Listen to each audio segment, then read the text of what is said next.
Hey, good morning, good morning, my goodness. Good evening, everybody. This is the Committee of Precinct Chairs meeting for November 20th, 2025, coming to you from Town Hall, the Great Hall Meeting Room on Court Street in America's hometown. I'd like to welcome everybody here this evening. As usual, we're going to go through the roll call to ensure a quorum. So I'll begin with Precinct 1. Christine Pratt, Precinct 1. Precinct 2, myself, Matt Tavares. Precinct 3. Dale Weber, Precinct 3, where it all began. Precinct 4. Charlie Beautrain. Precinct 5. Absent. Precinct 6. Robert Freeland. Precinct 7. Here. Precinct 8. George McKay here. Precinct 9. Precinct 9, Catherine Holmes. Precinct 10. Precinct 10, Alan Costello. Precinct 11. Absent. Precinct 12. Pat Adelman, Precinct 12. Precinct 13. Ron Riley here. Precinct 14. Precinct 14, Jeanette Kelly. Precinct 15. Wrestling Brewster, where it continues. Precinct 16. Ken Stone, Precinct 16. Precinct 17. Precinct 18. Actually, hold on one moment. We have a couple people in the waiting room that just joined that are chairs. So if you hold on one moment, I believe Precinct 18 is here. So Carmen, if you just joined Precinct 18 and is here, correct? Yes, hello. All right, and it also looks like we have Precinct 11, Christopher Merrill. Present, thank you. All right, thank you. So we have 3 Zoom participants this evening so far. There is someone attempting to join, but not a chair. Just to let them know, I've allowed you to join through the chat, through our new protocols. So as soon as you join, you'll be seen on the Zoom. All right, thank you very much. We do have a quorum. If you'd all join me in the Pledge of Allegiance. I pledge allegiance to the flag of the United States of America and to the republic for which it stands, one nation, under God, indivisible, with liberty and justice for all. All right. Getting into the agenda proper, we have first order of business is approval of the minutes from October 2nd, 2025 meeting. You've all received those in your earlier emailed packet. I'd accept a motion. Motion to approve. Motion to approve by Wrestling Brewster. Second. Second. Second by Mr. Beautrain. Discussion? Seeing none, because we have Zoom participants, we will be doing the roll on the vote. Precinct 1. Abstain. Precinct 2, approve. Precinct 3. Approved. Precinct 4. Approve. Precinct 5, absent. Precinct 6. Approve. Precinct 7. Approve. Precinct 8. Abstain. Precinct 9. Abstain. Precinct 10. Precinct 10, approved. Precinct 11. Precinct 11, abstain. Precinct 12. Precinct 12, approved. Precinct 13. Precinct 13, approve. Precinct 14. Precinct 14, Precinct 15. abstain. Abstain, okay. Approve. Precinct 16. Abstain. Precinct 17. Approve. And Precinct 18. Approve. Okay. All right, thank you all. Kristen, we can get those posted to the town site. All right.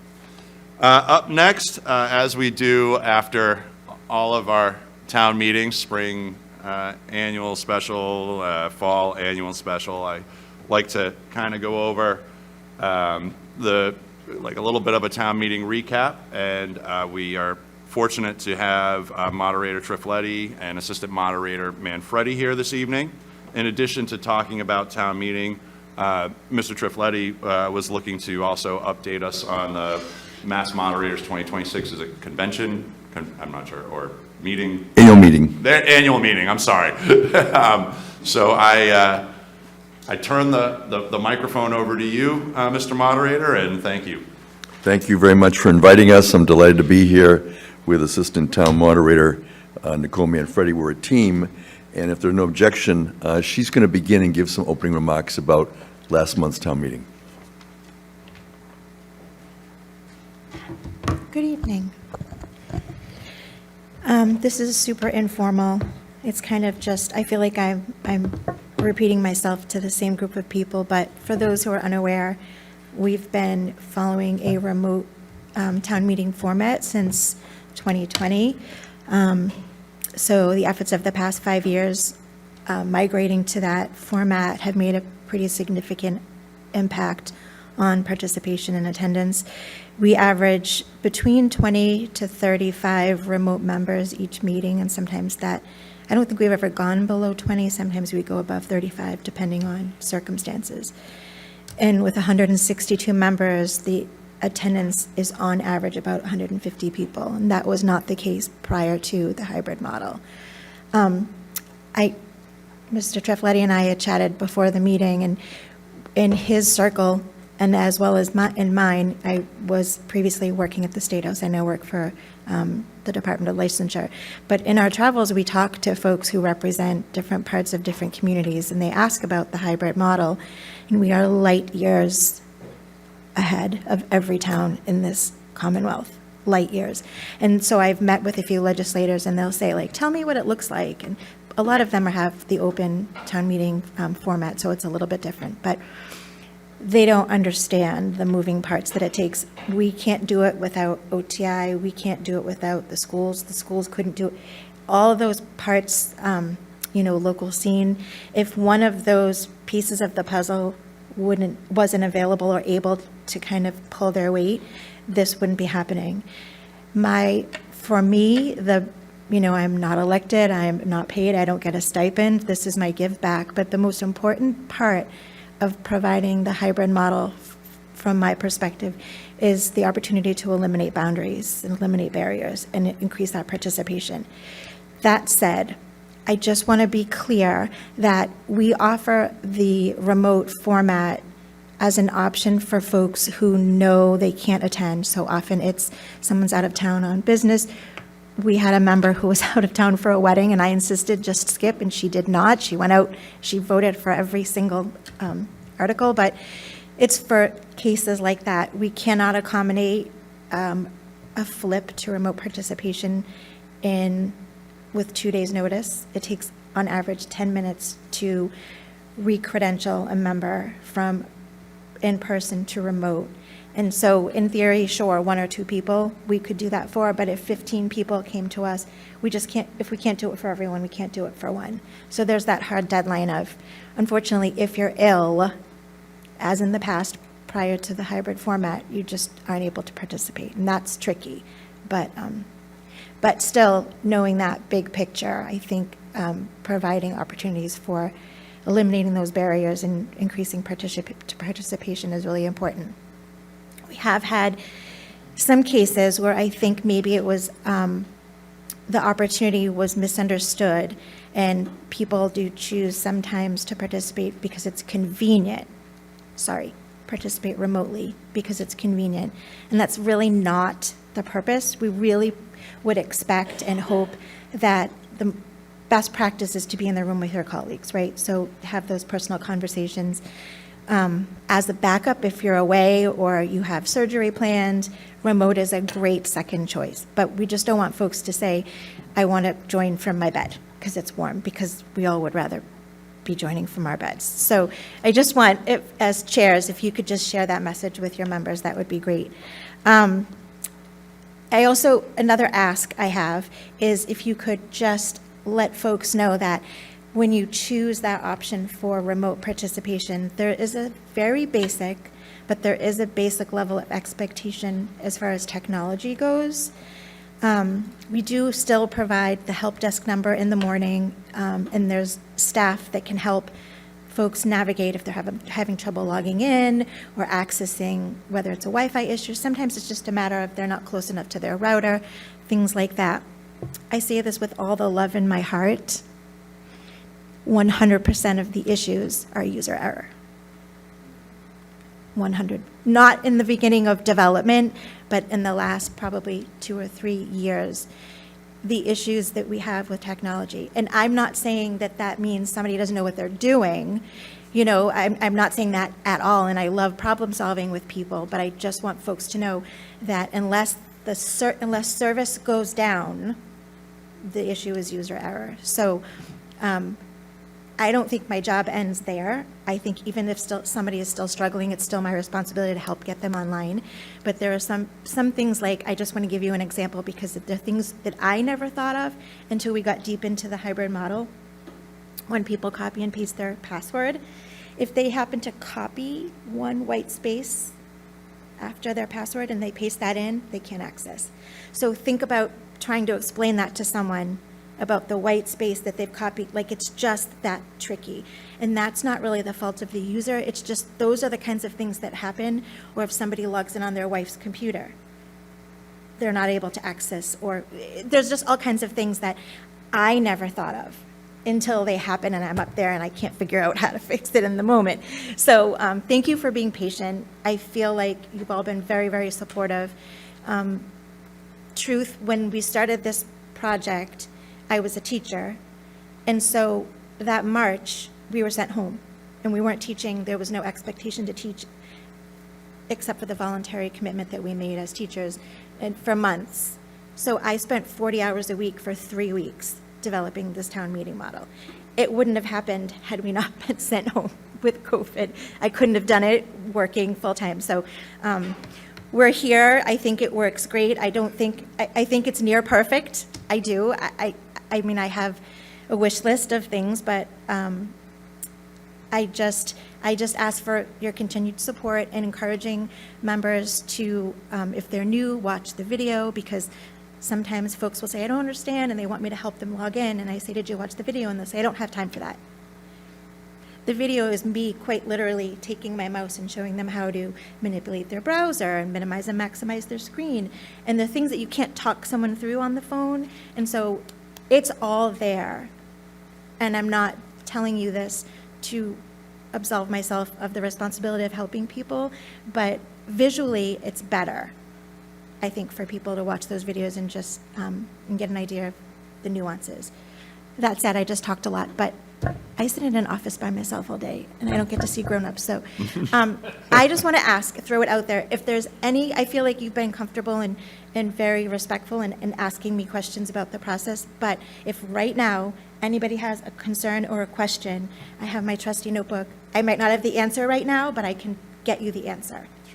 Sure, so I will open it up to the chairs for questions regarding the V-Voter, electronic platform, et cetera. Mr. Brewster. Yeah, I just want to say I really appreciate your comment about it not being for comfort, being for, I had so many town meeting members are like, well, you know, what if I, you know, have something to do? And I mentioned to every one of them, you can go down to town hall right now and find out when next year's town meeting is, and make a plan for it. So I appreciate you saying that, and I appreciate how the moderator has said, when he leaves his house on town meeting morning, he says to his wife, I'll see you when I see you. Right. But I just really want to say how much I appreciate your statement. Thank you. Any other questions regarding this? If not, I do have one very quick question, and I'm not sure if you can answer it or if it's Mr. Trifletti. If the system did horribly go down, Yes. and we have 20 to 30 approximately town meeting members unable to participate, does town meeting still ride on? You know, where I'm coming from is this being a public meeting, and I have members on the Zoom platform, if it goes down, the meeting's over. Is it because we have a majority within the room, does the town meeting still ride on? So I'm going to let, Yeah, I'll let sure. the moderator address that further, but if there's a quorum, we can proceed. And in the past, some people have lost Wi-Fi, like personally in their own home. And we have said, depending on their circumstances, if you can get here, I hate to say this because I'm contradicting myself, but in a case where the technology would be our fault, I would try really hard to say, if you can get here, it might delay the meeting, but we can try to get you logged in as an in-person. I mean, I think that would, whatever happens, happens in a case like that. But as long as we have a quorum, we would continue. That's what I assumed, but I didn't want to assume, so. Yeah. Ms. Holmes? I think that it would be, that's a really good point that Matt's making. So I think it might be worth the time between now and the next one to maybe come up with like a redundancy plan, as to if we did have some type of. What would that look like? Well, we could talk about it. Okay. Yeah, yeah. I mean, I've got certainly some ideas, but we could put it in writing to say, and put it in the handbook, so that it says, Sure. you know, if in fact this happens, this is the expectation. Yeah, yeah. And then that way, people know in advance that that's also the risk that they're taking. Right. So that it doesn't fall, the burden doesn't fall on the assistant Yeah. moderator. It's pretty to clear. My communicate the emails to remote message. folks are pretty clear, that you're locked in and you can't, you know, there's no Yeah. change, and that's just the way it has to be.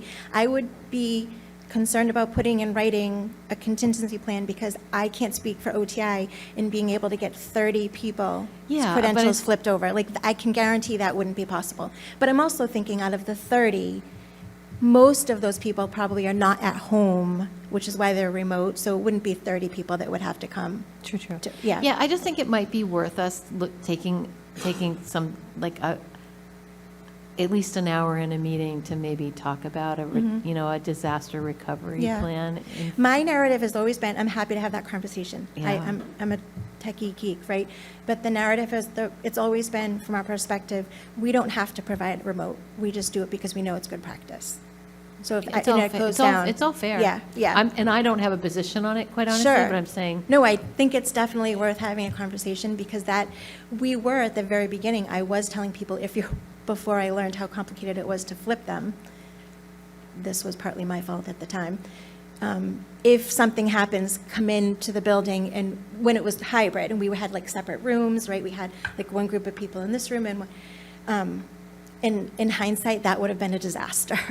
But in my head, I was thinking, you know, no big deal, but we had some issues, not to the fault of OTI, with credentialing and flipping people back and forth, and that's when I realized, you know, every meeting I learned something was like, oh, we can't do that. That's not going to work. So that was one of the issues, but I'm happy to have that conversation. And Yeah. Yeah, for sure. I- Yeah. We've lost 30 people. Yeah. Right. Right. Yeah. But I think it speaks right to your earlier point, is being in person is best because you have those conversations and you're there. It's a tool. It's a privilege, not a right. As I told my son as he was learning how to drive. So, less it's dangerous. best, and especially for new town meeting members, it's the Right. best way to learn the process, Yeah, is to be there in the room. So thank you very much. Yeah. Mr. Moderator. Yes, thank you, Nicole. And Catherine, in response to you, I wouldn't say we've had disaster planning, we have had disaster experience in the past. So that during the time when we had remote town meeting, some of you may recall, we had a preview presentation I planned, and then the power was lost because there was a big storm in southern part of town, and we had to deal with that and I think reschedule. So, but I concur with what's been said. First of all, town meeting decides at the start of every town meeting whether to have the hybrid. So if we showed up at a meeting and we knew there was technology issues, town meeting could decide not to have hybrid and only have in-person, or it's also possible to recess to another time. So that's always been possible. But beyond that, we will continue to remind people that if they can be there, they should be there, because we can't guarantee the bandwidth and the connectivity. And so if we've started and we lose the power, if we have a quorum, we will continue. We only stop when we lose the quorum. Now, some people could walk out, I suppose, and say, I want to leave in person because my fellow precinct members who are remote aren't here, but that, we would go forward as long as we have that. This evening, I wanted to talk a little bit about some of the things that I learned at the annual meeting of the Massachusetts Moderators Association because it impacts Plymouth. And so I want you to know that, and that even though we think of ourselves as, here we are in this town, this is our town meeting, and therefore it's all about us, we're really part of the entire Commonwealth. And interestingly enough, there's a lot of sharing of information. In fact, years ago when I attended an annual meeting and the electronic voting was rolled out, that's where I got the information and brought it back to Plymouth, and we've been using electronic voting for many years. I did want you all to know that Plymouth, the town of Plymouth, is considered a star in the Commonwealth. There is no other town that has had the success that Plymouth has had in using the hybrid model. And in fact, there was a panel on this past Saturday, we were at Holy Cross, and it was about hybrid town meeting. And there are very few towns that are doing it right now. And we are the only town that had approval from a home rule petition. And during the break, people would come up to me and say, how did you do it? How did you get it? How did you get the home rule? Because nobody else has that approval except Plymouth. And so I decided to call Representative Lenatra and former Representative Matt Muratori, and I asked them. I thought I knew the answer, but they told me. They said, for two reasons. Number one, it's the relationship that all of us at town meeting have with our local legislative delegation. It's a good relationship.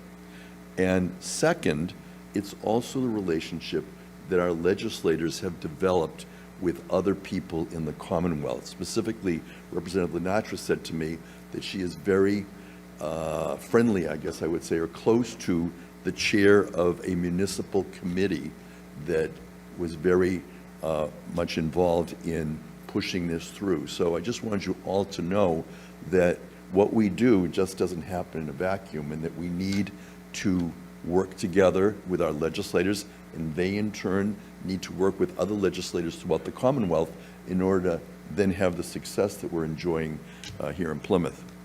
But people are envious of the town.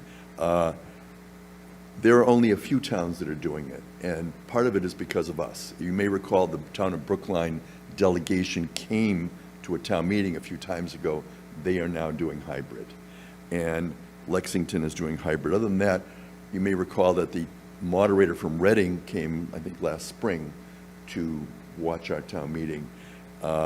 He's decided that it's a bit much for them. They have an open town meeting, but he's going to try and modify it and make it available to, in extreme cases, of people that might be handicapped or don't have access always to town meeting.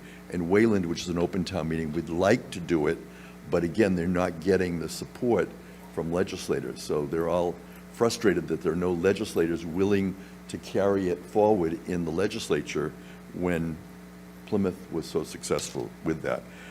We had a number of historians doing a panel, and one of the questions is, who has town meeting?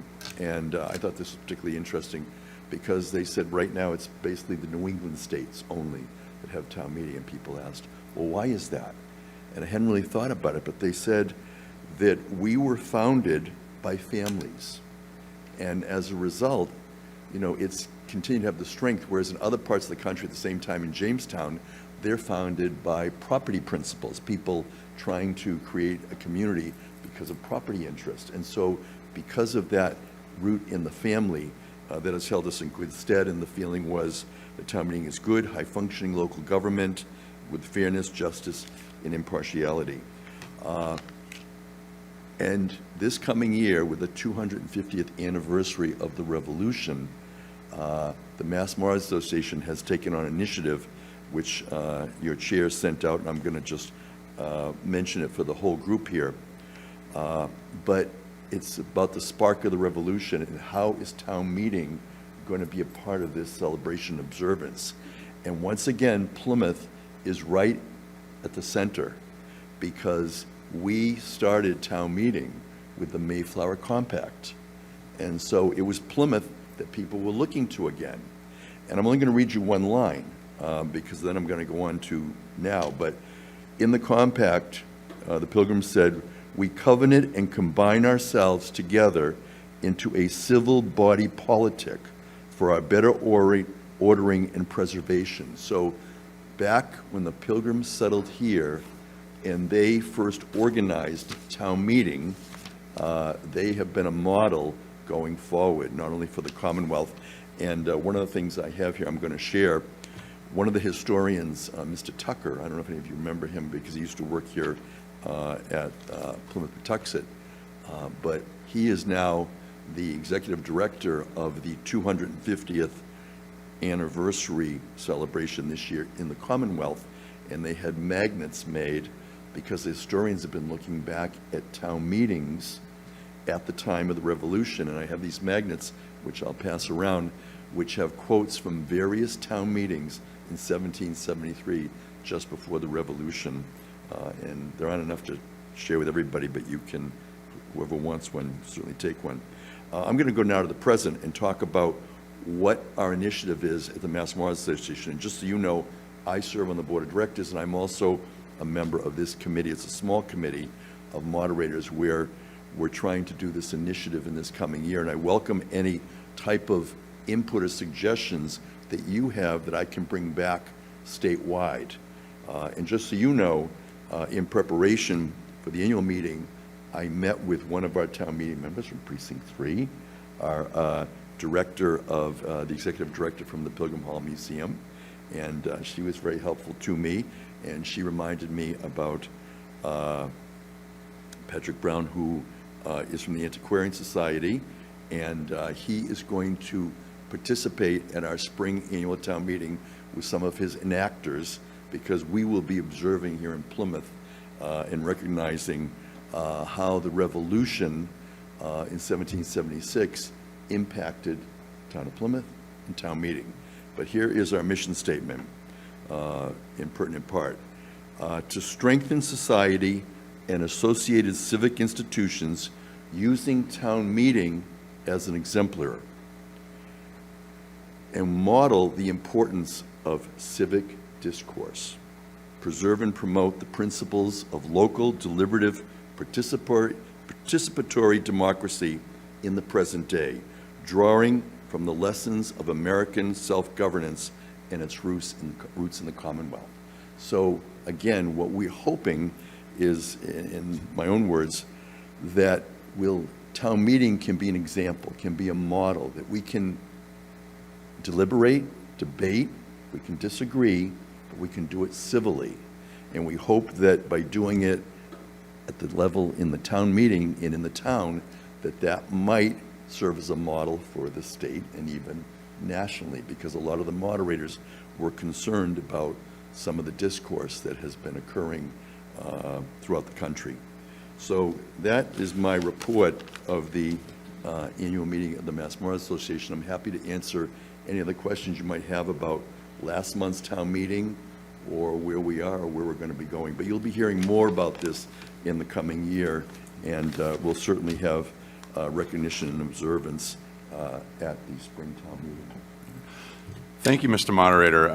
That was definitely a history lesson I had not really fully known about town meeting, so I appreciate it and look forward to seeing what happens in the spring with that.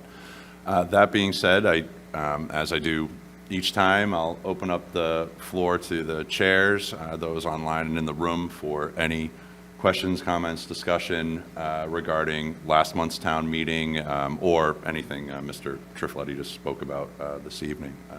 Do we have any comments, questions? Mr. Brewster. Thank you for bringing up the Mayflower Compact. I think that's one of the first legislative bodies that was created on our shores on November 11th, and I hope that you'll promote it throughout all your moderators. Any other? Yeah, go Beth Gregg, Precinct 7. I just wanted to say I appreciate the context, because this is my first year as a precinct chair, and the history lesson and the putting it into historical context is very helpful. It makes me understand better sort of the gravity of what we're doing and how we're doing it, so I appreciate that. Thank you. Anyone else online or in Zoom? Not seeing any. You got fairly unscathed here, but I did want to thank both of you, Mr. Moderator and the Assistant Moderator, for, one, taking the time this evening, but for all the work you do and leading up to. I know it's almost like we finish one and roll right into the next. I hate to tell you that. I can see on Nicole's face, but but thank you for all of the hard work. And we thank you, and again, if you can take back to your precincts the positive feedback that I'm getting statewide for the town of Plymouth. I can't say enough about how impressed other communities are about what we've been able to achieve in here in Plymouth, so thank you. Thank you. Okay. Moving right along within the agenda, we have spoken about this topic. This is going to be the appointment of the Earth Removal Bylaw Review Committee members. As you remember, this pretty much started out as an article at town meeting that was withdrawn. We had a lengthy discussion about how it was going to be made up. It's you've all received the charge, and I think you a couple times now at this point, I hope, and have also been kind of following along with how this has progressed through the planning board, select board as well. We are going to be appointing 3 members. The planning board is going to be appointing 3 members, and the select board is going to be appointing 3 members. That application period closed on November 11th, and we have candidates before us this evening that may have also, it was up to them whether they wanted to apply for the COPC, the select board, or the planning board, or across all 3, to be honest with you. Some may have chosen that option, some may have not.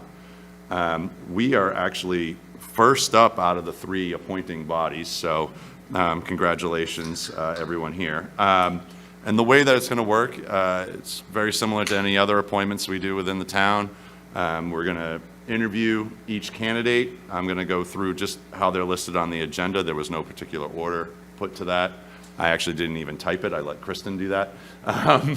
And we'll have those people come up, introduce themselves. I'll let the committee ask questions. And then once we get through all of the applicants, then we'll do a roll call vote. And each precinct will choose 3 people. Kristen and myself will make the tallies as we're going through, because that's a lot of voting. And at the end, we'll total it up and tell you who the 3 are from the COPC. And those that, I would say that those that didn't, if they don't make it through this round with the COPC, if you applied to the other 2, make sure you go to the other 2. We have a lot of candidates, so can't be everybody, unfortunately, here this evening. So that being said, are there any questions before I get started with the first candidate on the list? Not seeing any. Mr. Peck, if you would like to come up, please.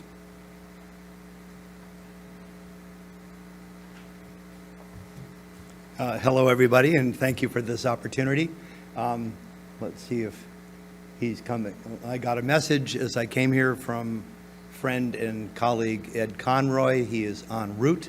He had to pick up his daughter from a swimming practice, but he said he's hoping to be here at 7:45-ish. So I'm not sure if he shows up while we're doing this, then we'll take him as he comes. He's en route. Well, again, thank you for the opportunity. David Peck. As you may know, I'm a chairman of the town's building committee, an alternate on the zoning board of appeals, also vice chair of Precinct 4, so I've been here in the past, and also a member of the Plymouth Stewardship Alliance, which has been the group for the past half a year or more working on bringing this forward to town meeting in some form. I care very much about good planning and a good bylaw to enforce.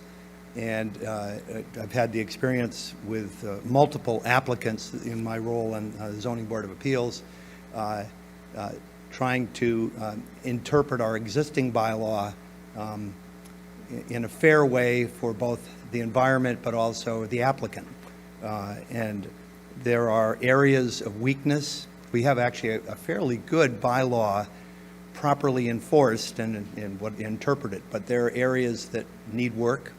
I believe in the reason many of us, but in particular the Plymouth Stewardship Alliance, it was the 71 Hedge and the Collins Avenue, the two highly visible, extensive removal of earth that really triggered and reinforced this effort to take a good fresh look with a good committee, hopefully a balanced committee, taking a fresh look line by line, word by word, understanding both the science, good practices around, not just the Commonwealth, but around the country in terms of earth removal. I'd remind people this is not earth removal alone. Our current bylaw is actually called the Natural Features Conservation Bylaw. It's not the earth removal. And I want to be part of the group that rolls up our sleeve and works on it. As you know, the target time frame is put the committee together over the next few weeks. Town meeting, thank you very much. You obviously raised money to help arrange for a consultant at the appropriate time. But the goal is to bring it forth at fall town meeting. Obviously, spring's way too soon, but that gives us months to work on it. Get to know each other. Many of the names of the applicants who've come are exceedingly qualified, and so it's heading to be a good group, I believe, up to you and planning and select board. So I'm ready to answer questions if you wish, but it's an important initiative because we have a lot of earth, as we know, and it's not flat, so it gets worked over by our developers and our homeowners and so on, and we need to put together a better bylaw. Thank you, Mr. Peck. I'll open up the floor to questions from the committee. Mrs. Allen? Mr. Peck, what is it about the bylaw that needs fixing? Well, to my mind, there's probably lots of little things, but the biggest is a part of our current bylaw says the development can happen if it's incidental to the lawful use of that land. And that word incidental is obviously to be interpreted by whoever the approval people are. And sometimes in my take, it's been a pretense. People will say, I want to do X. They take as much sand as they can and then change their mind and never do what they said they were going to do. We've certainly had it with cranberry bogs. People create cranberry bogs and then say, I've changed my mind. The cranberry market's tanked. I'm going to put solar field on it. Now, in 2018, 2019, our current bylaw was rewritten and strengthened, one of which, one of the provisions is you can't change your legal use for 5 years because people were coming in and then changing it almost instantaneously. But it really, that's the principal weakness.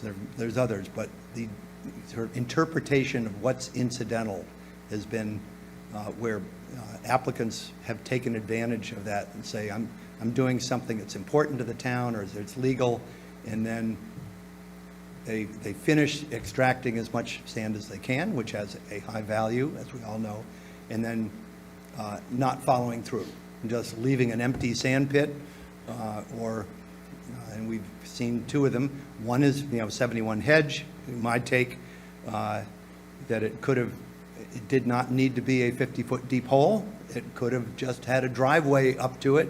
You could have leveled it, but the applicant said, I absolutely need to do this, and they persuaded the approving authorities that it was okay. I think it needs more protections. The second thing is just enforcement. And again, my take, it's not a bad bylaw, but there aren't a lot of penalties in it to speak of. We're probably short-staffed in the town hall to go out and see what they're doing out there. I heard a story from Lee Hartman, the Director of Planning, saying at one point he sent one of his staff members out there for a full week to a project, sitting in her car, counting trucks. And it was sort of so she squandered 40 hours of staff to try to confirm that the truck count was what it was supposed to be. So enforcement is something that I hope we can also tighten up. Thank you very much. You're welcome. Thank you. Mr. Merrill? Thank you, Mr. Chair. Mr. Peck, how would you handle conflicts between environmental protection and developmental pressures if you're on this committee? Well, it's a balancing act. I think the bylaw has to be totally mindful of the aquifer and maintaining as much vegetation as possible to provide filtration to our aquifer, not to mention, just the context of the neighborhood, but balancing it with development. We don't, this is not a complete NIMBY, no more development at all. Some of it is, again, in my mind, it's not necessarily removal of the gravel, but just leveling it out so that the low spots get filled, so it's what you'd call cut and fill to create a place to put a building or a project versus just taking as much as you can. So it's a balancing act. Thank you. Any other questions or comments for Mr. Peck? Mr. Peck, Yes. did you say that you were involved with the original bylaw that was potentially going to go before town meeting, or were you not involved with that? Well, it wasn't a bylaw to take to town meeting, it was a moratorium. Right. And I'm sorry, mixing up my words, but Yeah. the original article that was going to go before town meeting, like, were you involved in that? Yes, I was, Yep. because it was the Plymouth Stewardship Alliance that was behind it, and it was when town members, the planning office and I think the select board said, pull it back and let's all work together quickly to put together a committee, because a pure moratorium would be a hardship for homeowners and for small business owners and so on, or just in general, it would be a hardship. And we were persuaded, yes, let's work together. That's great. Any other further questions for Mr. Peck? Mr. Weber? Thank you, Mr. Chairman. Good evening, Mr. Peck. I Good appreciate, evening, Mr. Weber. I appreciate Mr. Peck and his activities on several committees in town. He does a great job. I might have heard you wrong. Did you say, could you repeat to us what your affiliation is with Precinct 4? I am vice chair. Vice Chair, okay. So the reason I'm asking that is there's some qualifying criteria in the charge of this committee appointments that basically says no member may serve simultaneously on any of the appointing bodies. So as we are an appointing body, and as vice chair, there may be times when you are asked to step into this role and serve on this committee. How do you square that with this criteria here? Because I looked real quickly and I thought I heard you wrong, and I thought I heard you say chair, but you said vice chair. Vice chair. But there are times, and I think we have some tonight, vice chairs that step up and serve here. So I'm just asking you if you could comment on the issue that how you square this criteria with your role in Precinct 4. It's a good question. I sort of leave it, because I'm not chair, so I am, by and large, not in a position to vote at all. If I occasionally have to sit in, I've sat in once, so you're raising a good issue. I felt that, given the importance of this bylaw committee and my experience, that hopefully I would be considered. But I recognize you're asking a question. I'm certainly not elected either the planning board or the select board, and I'm not, I would say, active, in a participatory role here unless I have to be. So So- that might create a gray area, but it's a good question. It's simply a gray area. So my other question would be, so you will not be appearing as a candidate in front of the planning board for appointment? I might, if I'm not appointed here. I have put my name in full disclosure, to all three committees. But I'm not a member of the planning board. Oh, I thought you said, oh, no, zoning. Zoning. Zoning, sorry. Gotcha. Okay. Thank you for your Okay, answers. we're even. Thank you. Mr. Riley? Could I just get clarification? Does everybody go through all three boards? No, some members, and it's a valid question to ask when they come up here before us. Okay. Some members some applicants applied across all three, and some just applied for one or the other, or two, or whatever it may be.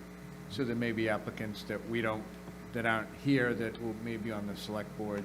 Correct. All right. I Thank you. don't have that in front of me, information. So that's why it's a valid question as candidates come up. So I think I know a recurring question. Thank you, Mr. Peck, unless there are any further questions. Okay. All right. Thank you. Yep. And I don't believe Mr. Conroy, he had initially said that he would be here in person. We heard he might be running late. So unless there are any objections, I'll just move him towards the end, and we'll move on to the next candidate up, which is Mr. Watkins.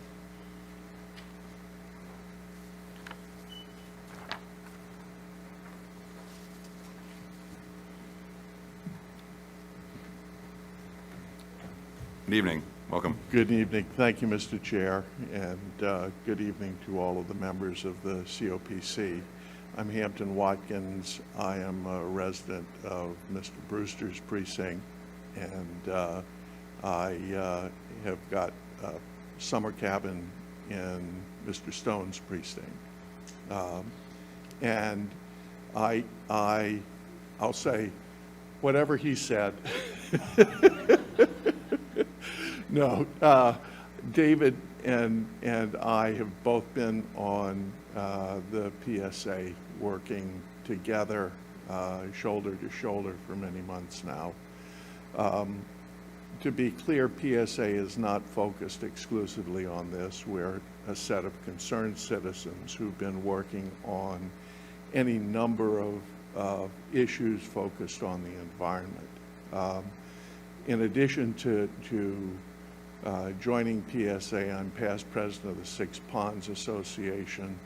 I'm an active member in various appointed committees, the LUAC, Land Use and Acquisition Committee, which I chair, met upstairs last night.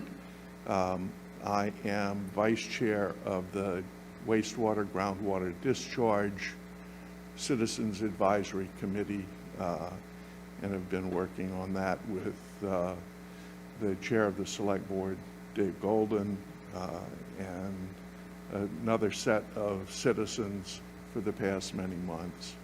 I am very much engaged in environmental activities in the town, and I think that I have met with probably most of your precincts in various capacities over the past couple of cycles. I'm relatively new on a full-time basis to Plymouth. I've been living in Plymouth for almost 2 years now.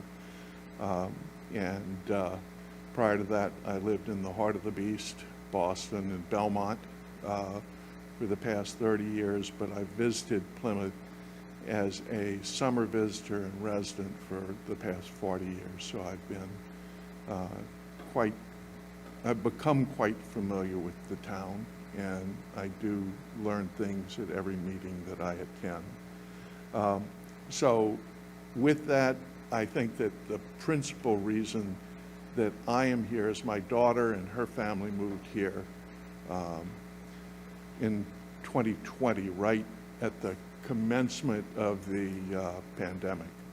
And I have been very much engaged. She's got 4 children, 3 of them are in the Plymouth schools, and one of them is 2 years old, and yesterday when I was sitting him, I got covered with yogurt, so I'm not wearing my fleece jacket today because it's all spotted up.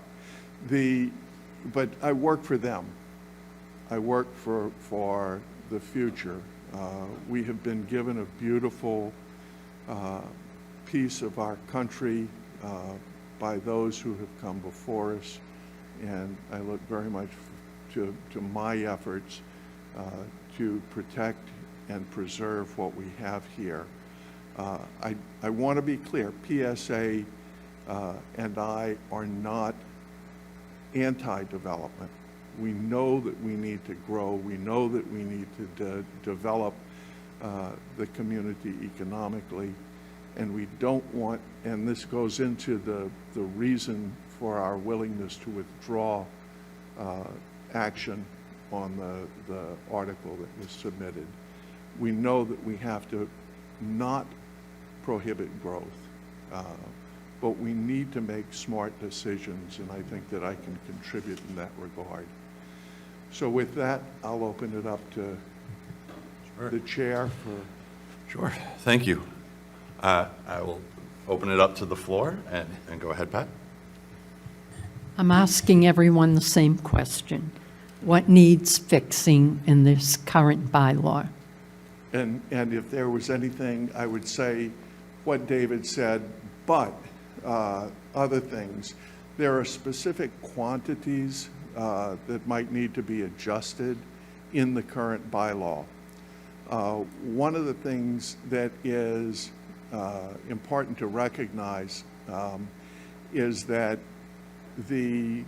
there are limits before you need a special permit, a zoning permit, different levels in the bylaw. And that's where it's almost as though the initial parts of the bylaw are just with the inspectional services with the building inspectors. The next level are those that require planning board and beyond that ZBA approval. What we might need to do is look at the quantities of earth that would be removed. And the question, another question that might need to be considered in addition to those that Mr. Peck raised earlier are what constitutes earth removal? In other words, if you move earth from one portion to a site and back to another section of a site, is that earth removal? It is actually the removal, I would assert, of the earth from the site. And Isn't it that the quantities limited to the earth that can be removed from the site? Is that the present bylaw? that is what is permitted by special permit and by zoning permit.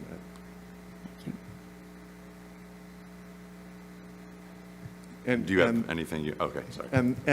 And I will say the larger quantities in particular are what fall into this question of incidental removal. When does it become incidental, and how are the limits placed on that? Sure. Go ahead, Joe. Thank you, Mr. Chairman. So to Pat's question and to your response, it seems to me there's a process problem in all of this, which has to do with establishing a baseline. I remember the discussions at great length about the topology for the New Hope Chapel. Can that be the right project? New hope there, thank you.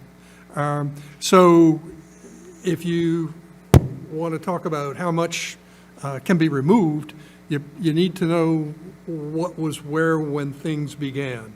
And so that feels to me like an important factor in all this. Can you comment? Yes, I will start by saying that for the better part of 3 centuries, in what we now have as Plymouth, land was not removed from the site.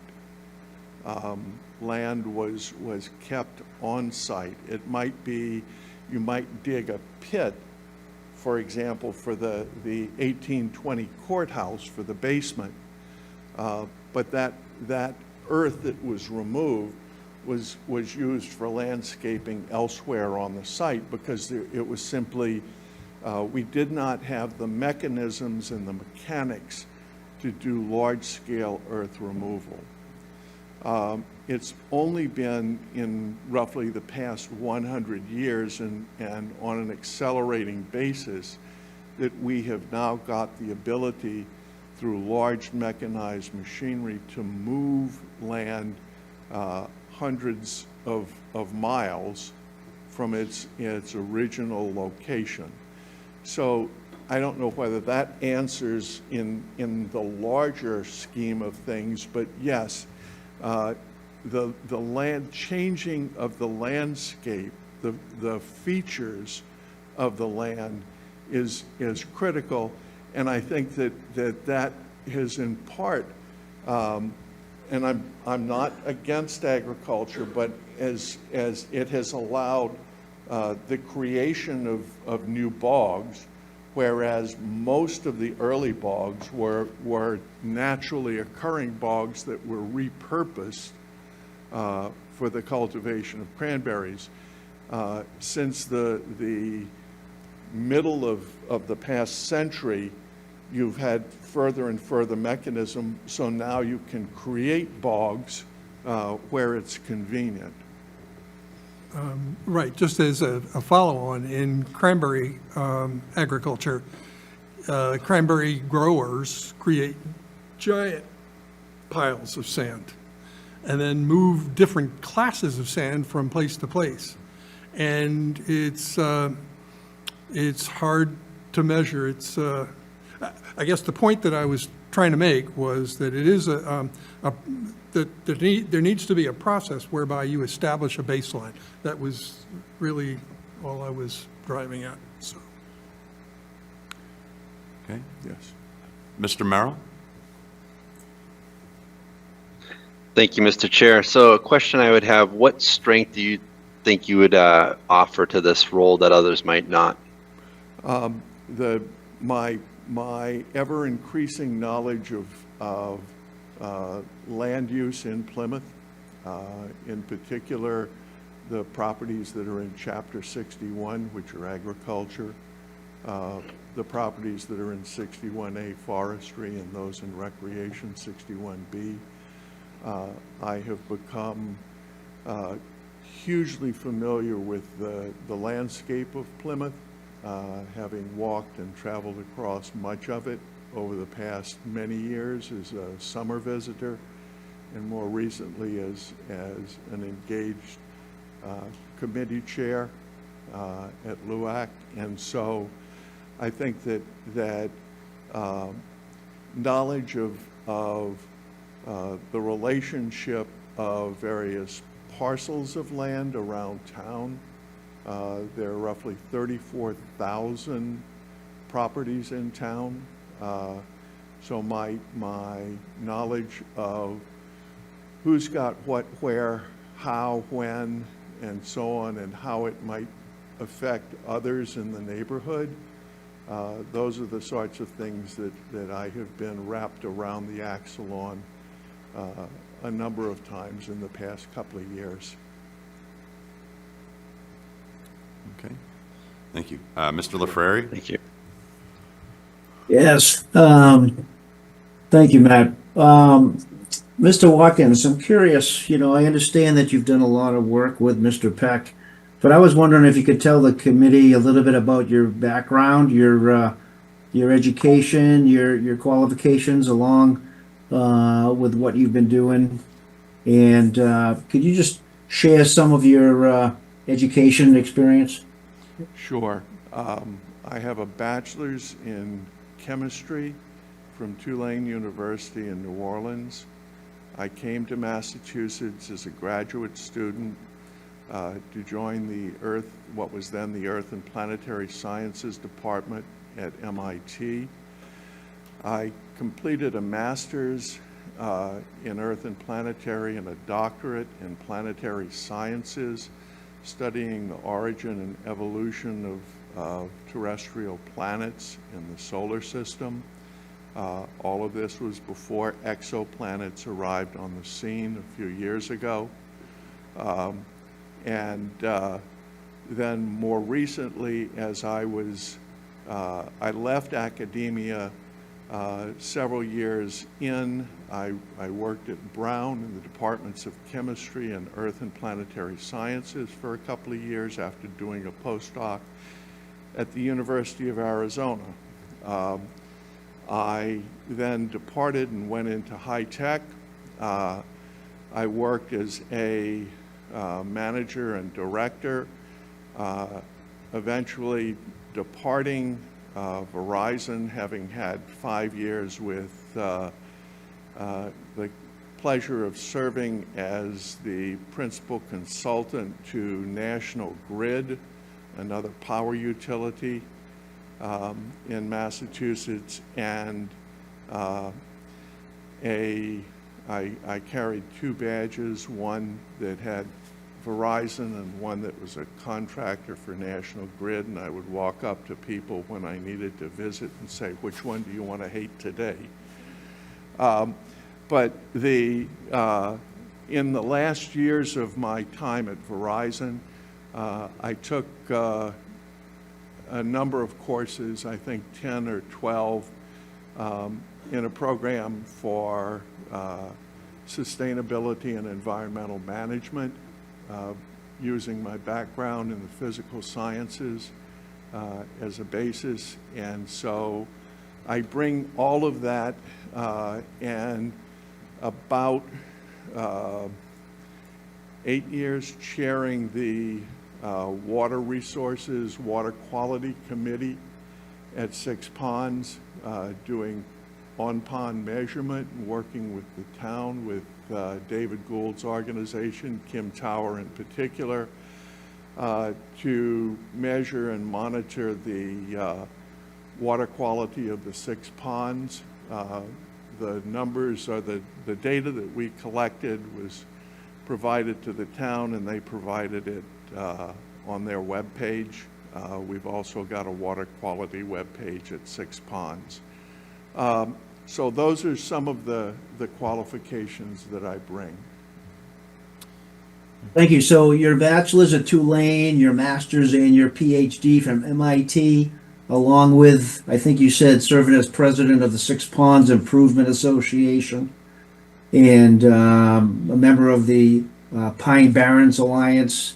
Do you feel that qualifies you to be a good candidate for this committee? I'm sorry, I missed the last little bit of your question. Yeah, sure. So with your education and your experience, do you feel qualified to be a member of this committee? Yes, I think that all of those qualifications combined and my commitment to serving diligently and in a manner that balances a recognition for development, at the same time protecting the land and the environment is what qualifies me to serve. Well, thank you. I couldn't agree more. Thank you. Thank you. All right, thank you. Mr. Watkins, when did you become involved with, how long ago did you become involved with the Plymouth Stewardship Alliance? At its very first meeting earlier this year. Okay. All right. And then I know, Mr. Peck, you're also a member of the Plymouth Stewardship Alliance. Okay. Thank you. Are there any, yeah? Mr. Costello. Alan Costello, Precinct 10. Sounds like you're heavily qualified on the conservation side. Where do you see yourself if you were to sit on this committee? Where is the intersection of private landowner rights and conservation? I grew up in the Louisiana countryside. My father was an attorney there. I have still an interest in a family company that has got substantial land holdings and mineral rights in South Louisiana. I am very much aware of, for example, much of the land that we have is leased. We're working on a lease for a crawfish farmer right now so that he can cultivate crawfish, grow them in ponds on a 78-acre parcel that we own. There are other properties that we have sold, one that we have bought, and I am very much interested in preserving the rights of land use that we have there. I have properties here in Plymouth, in addition to my primary residence and our summer cabin, and I think that I want to make sure that the rights of all citizens are protected. At the same time, I think that we all as citizens have responsibilities to shepherd, steward, care for, and make sure that the land and water that we have is available not only for us, but for our grandchildren and great-grandchildren. And so I think that it's a balance. It's always got to be a balance between rights and responsibilities. All right, I appreciate it. Thank you. Any further questions within the room or online? Not seeing any. Thank you, Mr. Walken. Thank you very much. Next, we have a participant coming in via Zoom. The next person is Anatol Zuckerman. Anatol, if you can unmute your microphone, please. Mr. Zuckerman, if you could unmute, thank you. Or, oh, not yet.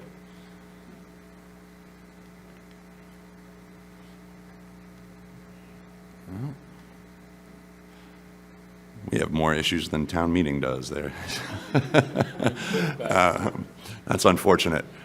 We will try and come back to Mr. Zuckerman towards the end and see if we can get his microphone unmuted. That being said, I'll move on to Eric Cody. If you'd please come up.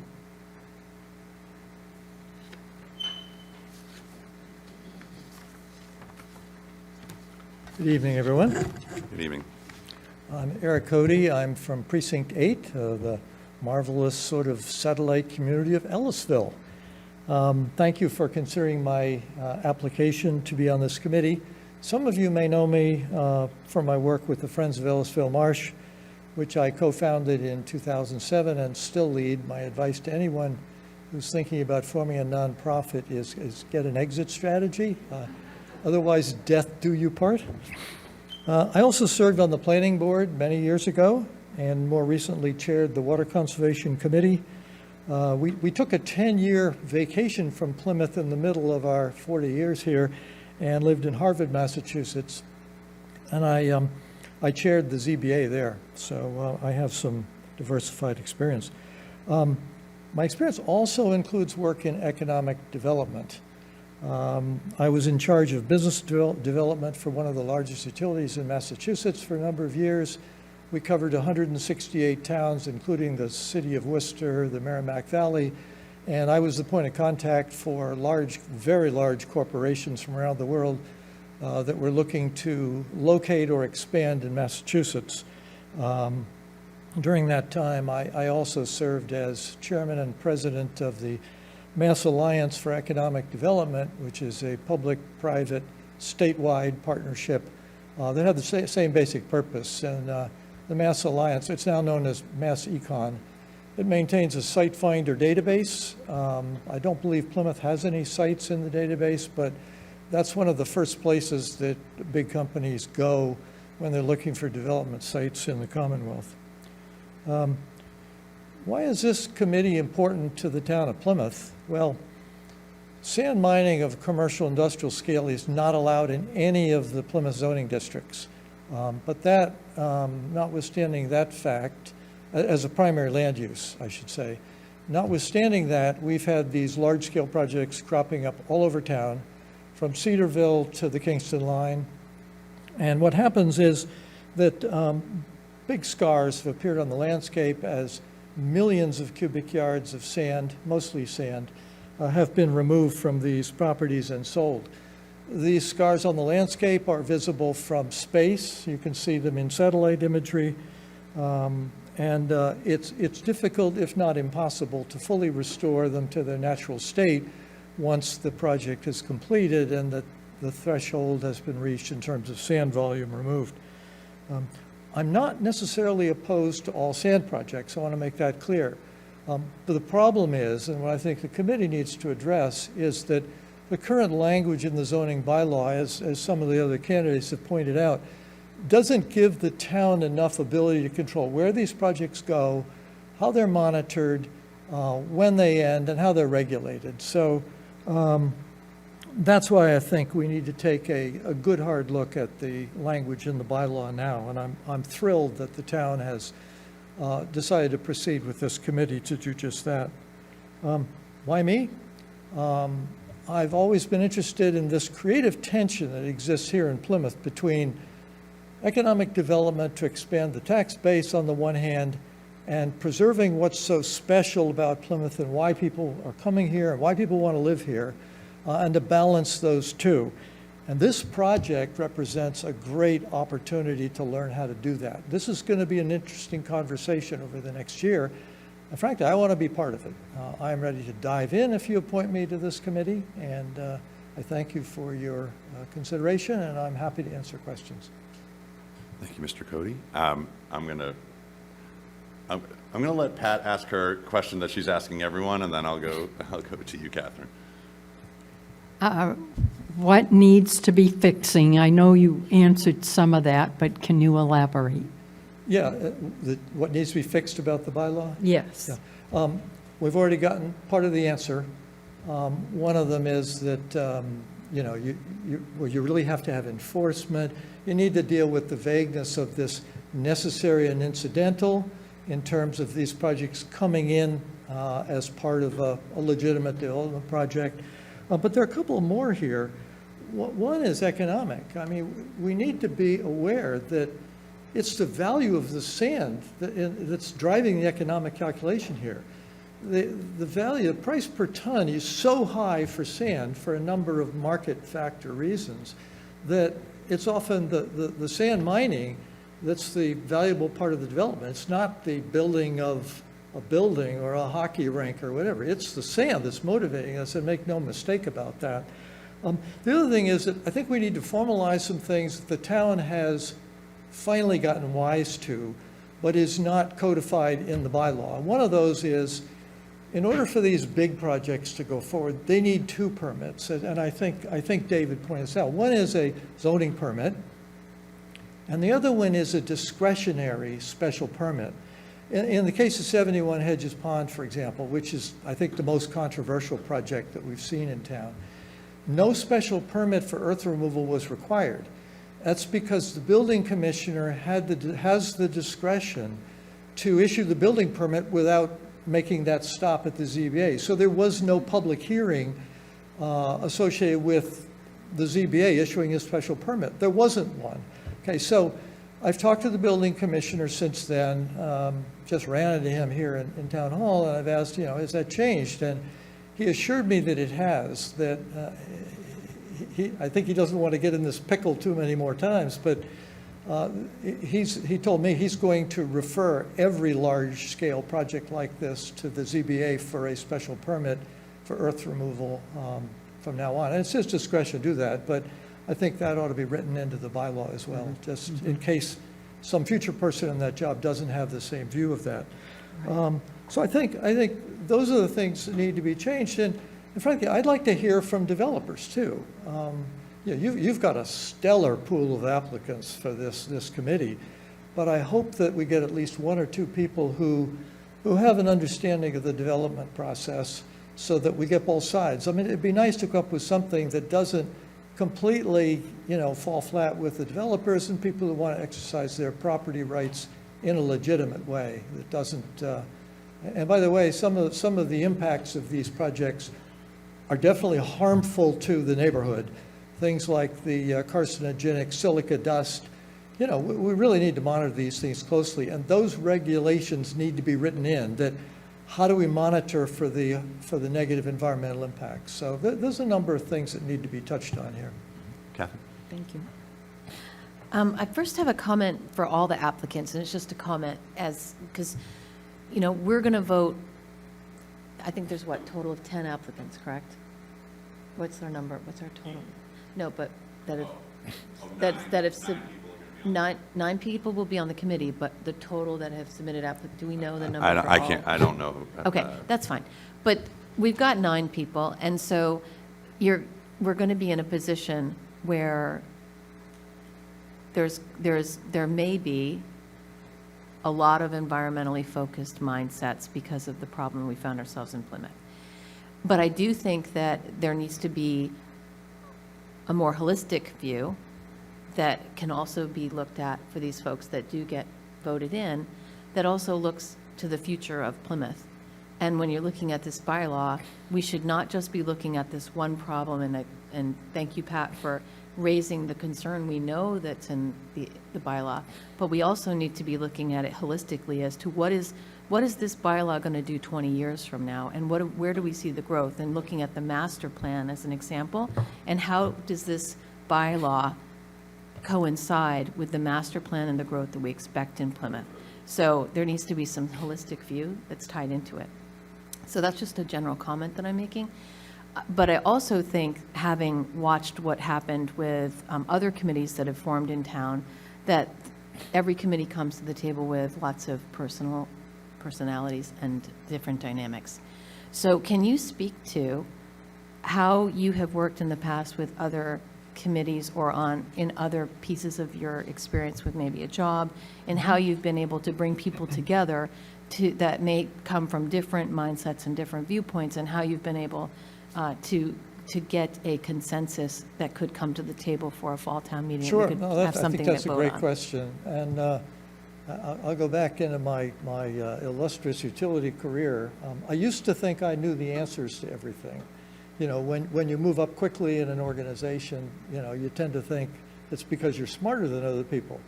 But I learned that that's not the case. When I went into a big department, they put me in charge of the IT department for a Fortune 250 company. I had 250 people, didn't know what I was doing, and I learned to listen. We used quality techniques where we went around the table, everyone had an equal voice. Some of the people that never speak up in a regular meeting have the best ideas.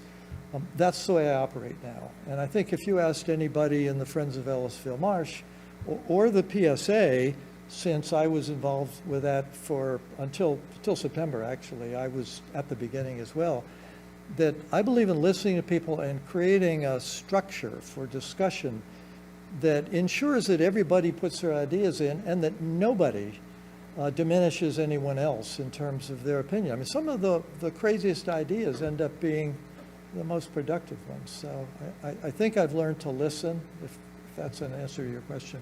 Yeah, it is, and I appreciate that, and I like your business history, because I think that, especially with managing that volume of people, you're going to come upon that pretty quickly The and company often. trained us in total quality management techniques. This came from the Japanese. Yeah, total I'm familiar colony with it. movement, and it works.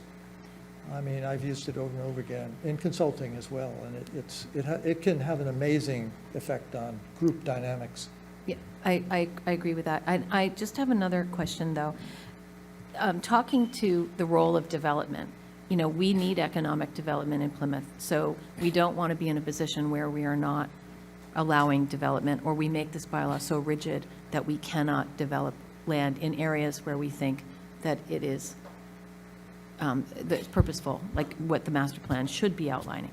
So is there an appetite that you may have that you would bring developers to an open forum where you could have those types of collaborative discussions to talk about where the direction of the board is going with the bylaw change and get some feedback from them as to what maybe they think about the current bylaw? I think you have to hear what they have to say, and I'd be interested, because right now they're being panned as being just sort of, well, I won't characterize them, Right. but that their motives aren't pure, or whatever you want to call it. But no, I think you absolutely have to have at least one or more sessions to find out, you know, where they're coming. You know, there's a legitimate demand for sand. It's partly it's Title V. It's doing something good. It's also used in hundreds of industrial and manufacturing processes, in glass. So, you know, sand is a valuable, I say it's the second most mined product in the world after water. Mm-hmm. So, you know, there's something legitimate going on here. We just need to figure out how to channel it correctly so that it doesn't destroy our natural heritage here in Plymouth. Which I think that's where economic development hooks in too, is that people come here because it's beautiful.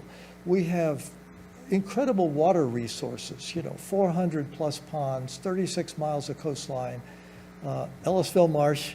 You know, we've got these things that nobody else has, and we don't want to blow that. You know, I think we want to make sure that we shepherd both our natural resources and cultivate them to bring the right kind of development here. And you know, I think it's the future's full of opportunities for a town like Plymouth. So. Okay, thank you very much. Mr. Cody, you spoke to being part of the Plymouth Stewardship Alliance up until September. Is that alliance still? Mid-September. Yeah, is that alliance still, or did you leave that? Is that alliance still? I'm I more haven't curious. I haven't attended a meeting or anything like that since then. I dropped out before the town meeting. Before the town meeting? Yeah. Okay, all right. Oh, thank you, I appreciate that. Yeah, go ahead, Mr. Butcher. I'm curious, are you also interviewing with the two other boards or not? I am. You are, okay. I'm hopeful about tonight, or barring that, the third one, the planning board, because I can't be here next week for the select board. I'll be in Virginia. I may be able to dial in, but I can't guarantee I can make that one. Okay, thank you. Any further, excuse me, any further questions for Mr. Cody? Seeing and hearing none, thank you very much. Thank you. I see Mr. Conroy's joined us, and I see Mr. Zuckerman, you have your camera on, so I'm just, with him being on Zoom, we'll try one more moment. Mr. Zuckerman, if you could unmute your microphone. Let's see if we can get, we've got you on camera, so, oh. Can you hear me now? We can hear you now, Mr. Zuckerman. So, Mr. Zuckerman, Yes. if you'd like to speak a little bit about yourself. Yes, good evening. I am architect who came here from Newton 12 years ago and participated in many projects in Plymouth. I proposed the compact, energy efficient developments such as 10-minute village and triple decker that I'm working on now with the planning board and select board. I served on Plymouth Energy Committee for 3 years, and we argued about how many acres should be allowed to take for sand and gravel removal. And I worked with the late Malcolm McGregor on reducing the amount of acres that came at 40 acres first, and finally was minimized to 5 acres. And that's what I think is a current zoning bylaw requires, but still it is much of a removal of the natural environment and then disturbance of the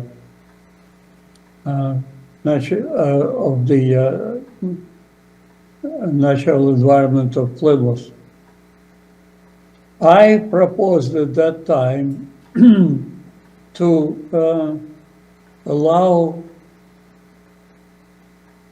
removal of sand and gravel to only undisturbed land, but my proposal was not approved, and so it is what we have. It is not what bothers me about this situation, frankly, is that the necessary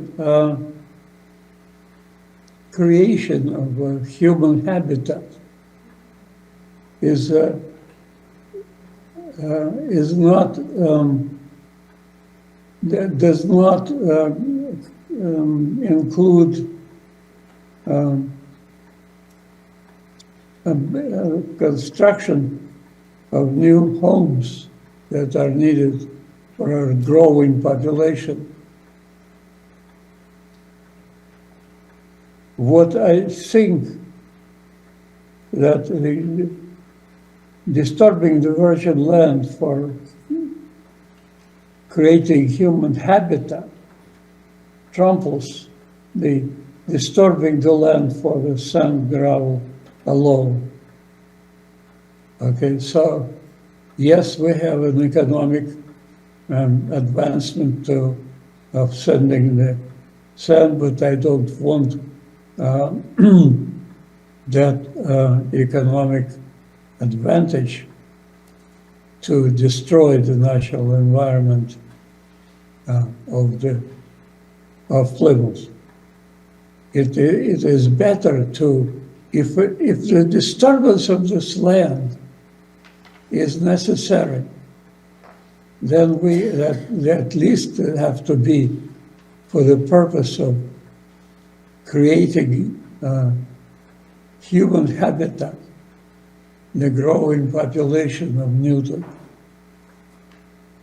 And I hope that this committee will take this in consideration.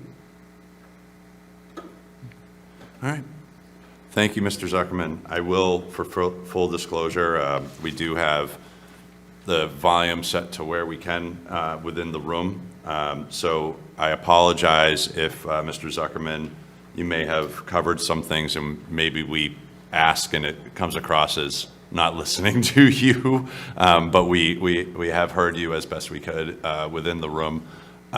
So at this point, I would open the floor to questions from members of the COPC. Ms. Allen. Mrs. Allen. Can you answer what needs to be fixed in the present bylaw? Is this question to me? Yes, all the questions going forward will be to you, Mr. Zuckerman, during this period. Could you repeat the question, please? What needs to be fixed in the current earth removal bylaw?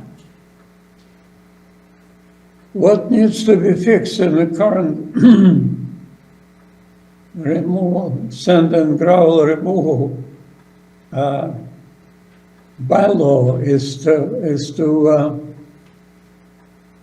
separate the development of construction for new homes, which is necessary, from the sand removal for profit, which is not necessary. A profit is profit, fine, but the profit is also made from the construction of new homes and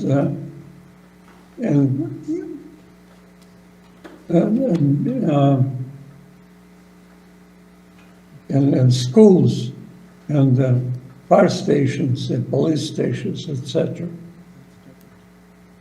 The urban fabric of the growing Plymouth must be controlled by that specific goal. And therefore, I would propose to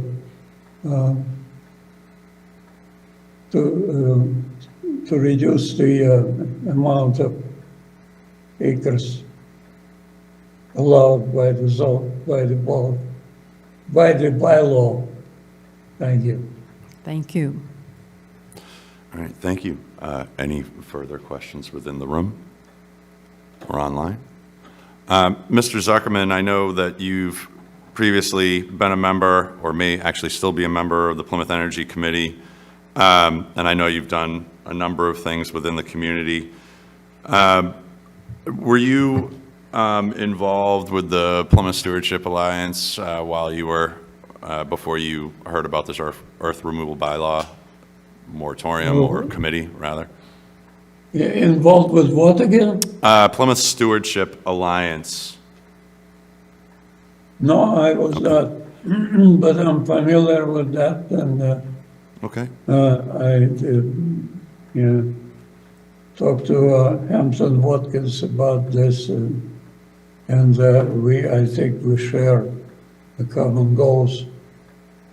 Okay, thank you. Have you applied across any other, did you apply with the select board as well, or with the planning board for this position, or just through the appointment by COPC?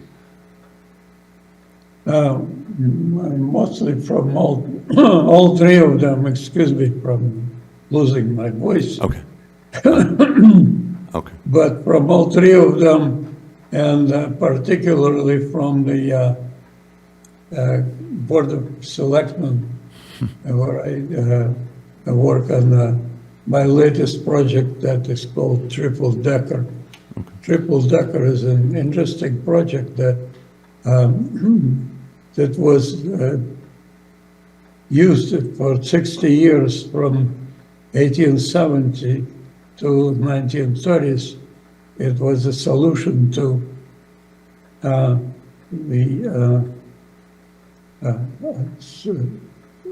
affordable housing then. It can be a solution now. And the point I'm trying to make, that the reason I'm bringing it in is that the physical footprint of the triple decker is small, very small, but it still collects 3 families on top of each other. And so that kind of development is would be protective for the virgin land, and yet make a profit and solve the affordability project. I, as an architect, I proved that the single-story development takes 3 times greater amount of land than the 4-story development. And that's why currently the 40B projects, the dreaded 40B projects are taking place in Plymouth, which I don't which I oppose for various reasons. So I can talk to about this problems for many years. I've worked with many developers. I'm working now with the Somerville Yimbis, yes, in my backyard, to make the triple-decker legal again. And I hope that the Plymouth will follow that issue. Thank you. All right. Thank you. Are there any further questions within the room or online from any members? Not seeing any. Thank you, Anatol. Hang on there. We're going to go on to other candidates. Thank you. Thank you very much.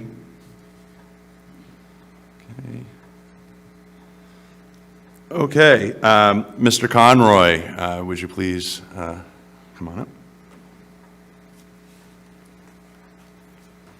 Hello, Good evening. all. So, a little background on me. So I moved here from New York City in 2001. I was a lawyer in New York City for a couple of years. Joined the Finance Committee from 2002 to 2008.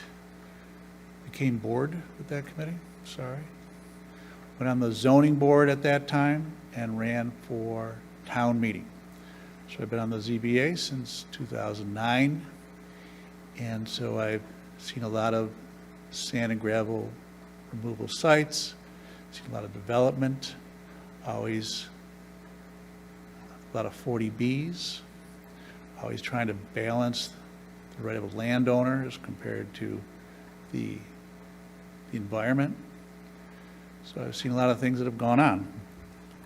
So back in 2008, when I was on the zoning board, the prior sand and gravel removal committee was formed, and the zoning board members asked me to go and kind of see what's happening.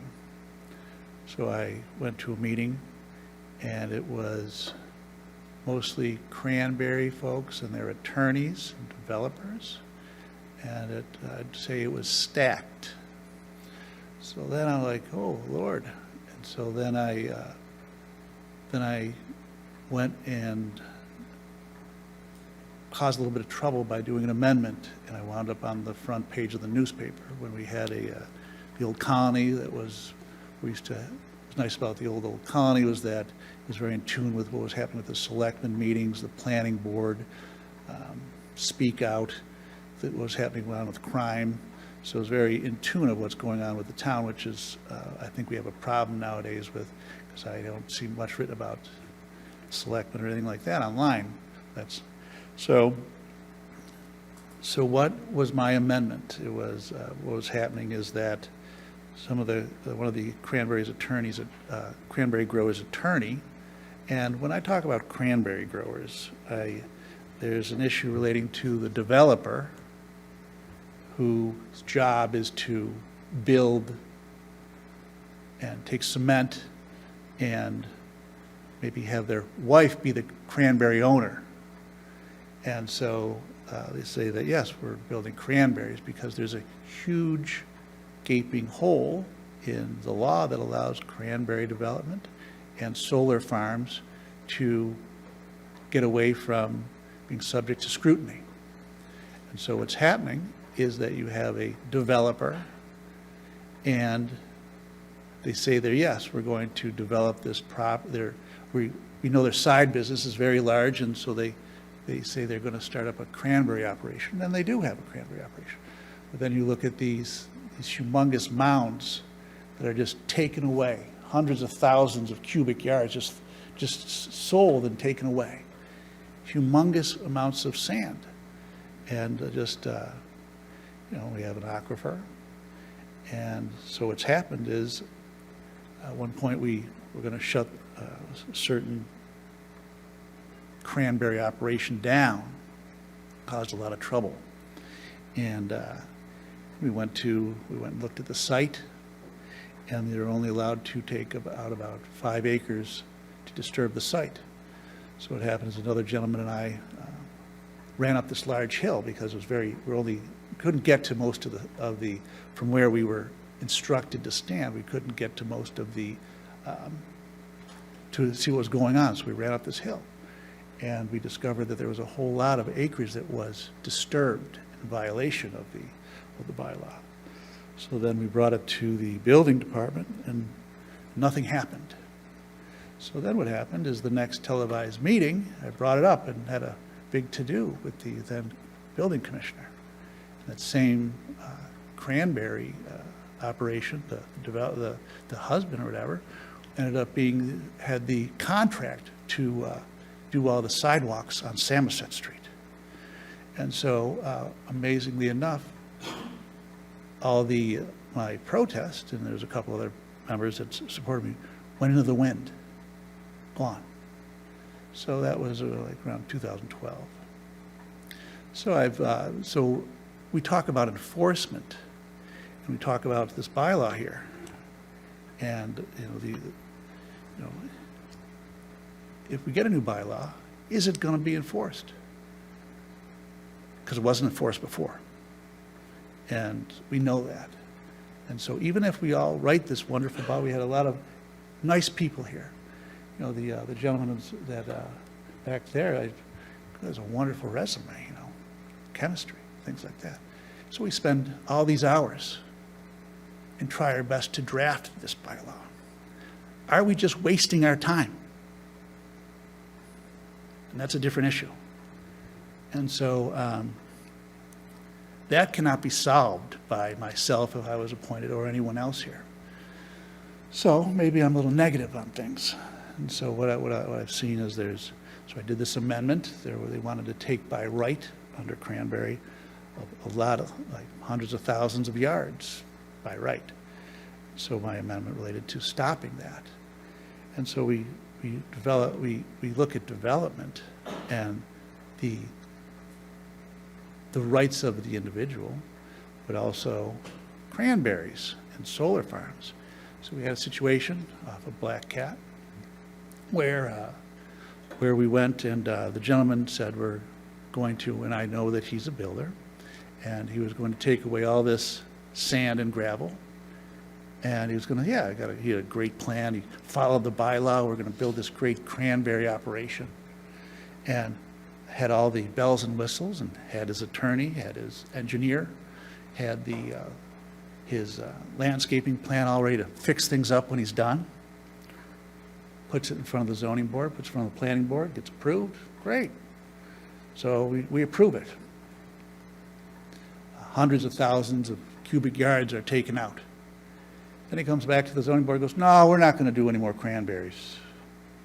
And actually, we're not going to even do anything because we don't care, basically is what they said.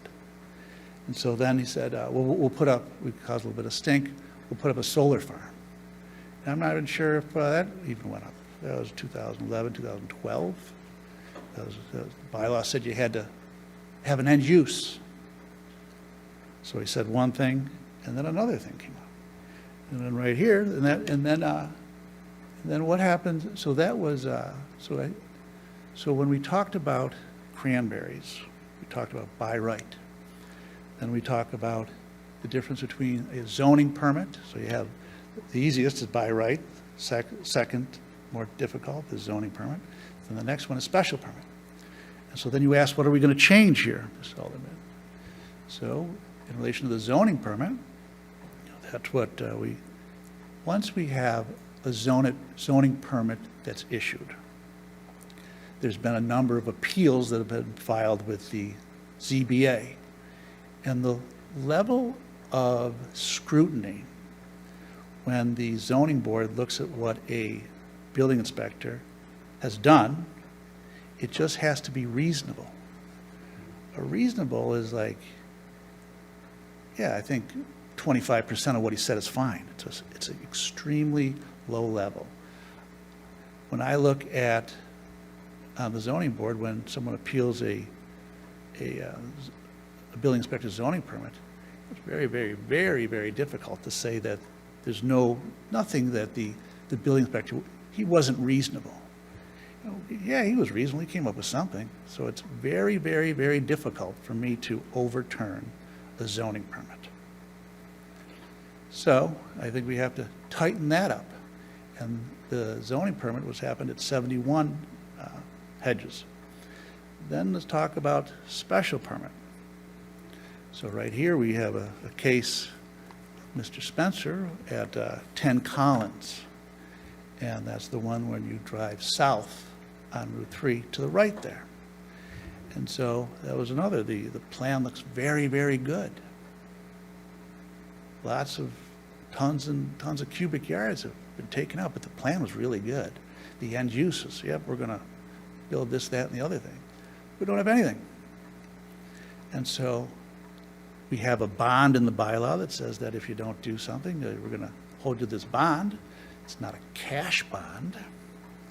So maybe we have to figure out, make a really hardcore cash bond to improve the bylaw. So what if because more, and what's shocking is you have these plans, and all it is just taking all the sand out of there. And we're currently under litigation for about 5 to 6 years, project down. I can't name these projects sometimes because we're currently litigated. It continues to go on. The whole plan was just to take these huge hills and sell the sand. And so, hoping that we can change this and do something, but even if we do change this, are we going to have the enforcement here? Because I feel a little skeptical. And so I'm putting my hat in this, but hopefully I can make a change. But am I thoroughly convinced, we have all these wonderful people here, that we can do something? I'm not sure, but I can at least give it a try. Okay. Thank you, Mr. Conroy. Open up the floor to members within the room and online, and as tradition has now proven, we're going to go with Ms. Talbot. So specifically, what would you fix in this bylaw to mandate enforcement? So in relation to ancillary, I think we have to find out exactly how much the developer is going to make money-wise. How much is he going to make? And incidental, how much is he going to make? Then maybe compare how much is he going to own the property? Is he going to rent it out? How much is he going to make it in rent if he's going to rent something out? And so I think we have to make it almost a financial bylaw where we analyze how much cash is the developer going to make from all the sand. And I think we should look at other bylaws in the state and possibly plagiarize and see if we can find out if there's any ones out there that we can't just, when the Article 25 was going to be brought up at the last town meeting, I was called up to ask to speak because I have so much history, somewhat bad history that I know about. So that was my involvement. I was recruited to speak about it. And I didn't think it was such a bad idea to put the brakes on. So then there was some selectmen that didn't want that to move forward. The town, the planning department, you can't, when you say that you're going to stop building, when you say you're going to stop sand and gravel, that means planning has failed. People have jobs in town that get paid by planning. And so when these knee-jerk reactions, Article 25, where we're going to stop everything, that's why we're here. There was a deal made where we'll not move forward with Article 25 if we can do this bylaw committee. So to answer your question, I think there has to be financial standards set up where we figure out how much is being made. And I think that the topography And I don't really have it all figured out, to be straight with you. Because how can we look at a project where they're just tearing out humongous hills, and we know what's going on here?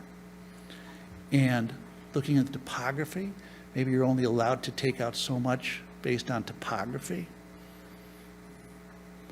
and maybe not to remove certain amounts of hills.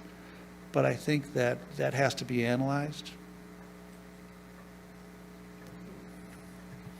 Yeah, Ms. Green? Beth? Thanks. My question has to do with, well, first of all, I feel your skepticism. I kind of understand it. My question has to do with the fact that this committee is going to be working a lot with the selection of a consulting firm and then working with that consulting firm. So I'd like to know what you think would be a good composition of a consulting firm. What kinds of characteristics should there be in that consulting firm? And just what do you think would help the town of Plymouth, help you get past your skepticism about whether or not this is actually worth it? Well, from the zoning board perspective, we have one consultant that when Home Depot was built, and he said, if we have commercial development at this home of Home Depot, people in North Plymouth aren't going to be able to flush their toilets. And what was the name of that consulting firm there, Dave? So there's been one consulting firm that is excellent. And I've kept all of their, most of the stuff on the ZBA gets recycled, 99% of it. But this one consulting firm, I keep all their memos because it's so decent in relation to the impact of water. And I can't tell you the name of consulting, but it's kind of like feeling something out. Like, there's been tons of consulting firms I've seen and worked with, but one worked because I believed them. And so basically you're going to have to earn my trust. Sorry. Which isn't, because I'm so scarred, it's going to be a little rough on me. So to answer your question. Ms. Holmes? Good evening, Mr. Conroy. So thank you for putting your name forward. I'm a gal that's from Vermont. Most of you all know that. I was born and raised there. I've been in Plymouth for about probably 20 years now. So having come from a place with what used to be the only independent congressman, Bernie Sanders, I think that there's great value in a contrarian on boards and committees and a skeptic to kind of see the other side of things. Mm-hmm. So I guess my question would be, outside of being an attorney, but being on the roll of the ZBA, how do you think you're going to be able to kind of bring this group together to collaborate so that we can get to this one bylaw? Knowing that I share your concern around our bylaws not being supported, because in South Plymouth, as you well know, we have an ongoing issue with clear cutting of our trees on the ponds for views. And it's becoming, it's a real problem for the water quality also. So how can we bring a group, because there's going to be, we don't know who's on the committee yet. What do you think you could bring to the table that could help drive collaboration, consensus to one message that's going to come before us in a bylaw? Don't really know.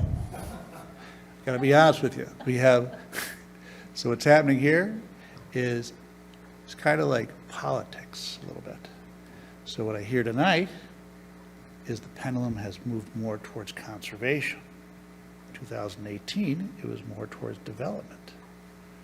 So my biggest concern is we do a bylaw, goes up to the State House, doesn't get approved, because it's not lenient enough on the cranberry industry. It's not lenient enough. It's too restrictive. So to answer your question, usually things work out in the mail. It's going to work out through time. And it's just going to take time. But am I going to say that I'm a peacemaker? I don't know. I always listen. And you never learn anything with your mouth open. I hope that answers your question a little bit. Thank you, Mr. Conroy. Mr. Hutchinson. Thank you. I see on your resume that you have experience in construction law and commercial litigation, and I wondered, and you had mentioned also the financial pieces of this earlier when you were speaking, and I wondered whether, and this is just me not knowing how these sorts of things work, but whether there's some sort of an assurance bond that we could set, or that the town could set, against an estimated end-use value of a project for large projects. So we do have a bond currently under the bylaw. It really hasn't worked. So what I think is going to happen is we have to have a cash bond. I think we're going to have to buck up and make people pay. So in relation to assurance bond, unless it's like a surety bond, as you pay some money, and you say there's $1 million, maybe you pay $10,000 a year for your insurance premium. I'm not really sure that works, because it hasn't. When we're dealing with the cell towers that were going up, as soon as we started putting cash, asking for cash elements, things got a little more serious. So we could do something like that in the bylaw. Well, I think we'd have to, it already has a surety element. I think we have to make it cash. Fair enough. Thank you. Mr. Votri. Well, on the same note a little bit, why can't we just tell them we have a fee for your removing sand per cubic yard? And if we know what the going price is, we make them pay 10% or 20% or whatever they're taking, and also have told them they can't take more than a certain amount. Because that's known as an impact fee, which is illegal in Massachusetts. Really? Okay. What about going on the same topic now? You mentioned something about like the hills and everything, and I agree, like Collins, that hole was like 50 feet deep. We can't say, we don't want you to cut the hill down more than 12 feet or some height type of thing? So we, if you look at the current bylaw, we do have some topographies in there. Mm-hmm. And Okay. I just don't think it's really worked. All right, thank you. Mr. Conroy, you're a current member of the zoning board? Yes. Correct. And I know that you had, and we heard about your past history with this sand removal Yes. Amendment. Were you involved at all with looking at what we had and working on the moratorium town meeting article, or does this really more come of interest as of late? So I got a call from one of the selectmen and asked me to go speak at Article 25 at one of those things. And so I showed up and did it. All right. Okay. Are there any further questions or comments? All right. Seeing and hearing none. Thank you, Mr. Conroy. Oh, very quickly. Sorry to. Did you apply? I can't remember if you told me you applied. So I applied to all three. Yeah, all three. Yep. Thank you. Okay, Miss Love Albrecht, Howard. Come on up. Welcome. Thank you very much, Chairman Tavares. and hello to all the precinct chairs. Obviously, I am seeking your appointment to the Earth Removal Bylaw Committee. This bylaw is part of our general regulations for Plymouth, Section 203-2. And as David said earlier, the title of this regulation is not earth removal, it is natural features conservation, which is incredible. And it includes so much more than amounts of earth removal that are allowed by project or by determination of what's being excavated. It is truly a bylaw that emphasizes, above all else, conserving the natural features of Plymouth. And that's important to me. I, too, am a member of the Plymouth Stewardship Alliance. Thank you, Ellen, for diving for me. We are the people who brought the citizens' petition before you for warrant Article 25 at Fall Town Meeting to put a stop to sand strip mining. And as we reached out, we learned that conserving natural features is very important to many of you who are town meeting leaders, as well as we learned that it's critically important to the lion's share of people who live here in Plymouth. We had people coming up to those of us who were at the forum in September. They came up to us at gas stations and supermarkets to say, are you working the sand thing? Keep going. So we got nice feedback. My qualifications include decades of experience as a professional horticulturist and landscape designer. I am a bona fide expert plant nerd. I understand the crucial role of our green and forested areas and what they play in maintaining the health of our air, our water, and providing resilience in the face of the climate crisis. I also greatly appreciate how our green spaces contribute to the overall beauty and livability in Plymouth. Additionally, I am a licensed building contractor. I can read and interpret plans effectively, and I know firsthand the challenges faced by developers when prepping a site for construction, including site excavation, grading, and the management of excavated materials, which generally in Plymouth means sand, very valuable sand. In my daily work, I am the project manager for all of my installation and construction projects. I am high energy, I collaborate well with others, and I love working on a team. Ironic since I'm an only child. Though I have not yet officially served on any town committees for Plymouth, I have contributed to several Sustainable Plymouth initiatives, including authoring the Dirty Dozen of Plymouth Invasive Plants booklet that you have in front of all of you, and giving direction and input on the recently printed Your Yard brochure, which is also floating around. Your Yard is part of Sustaining Plymouth, or it can be. And I'm currently working with Plymouth's Open Space Committee and the Trails Working Group in designing and installing pollinator gardens to link our green spaces. I am excited to get the Earth Removal Bylaw Committee's work underway, and I would love to be a part of it. So I graciously appreciate your vote, and I thank you very much for your consideration. Thank you.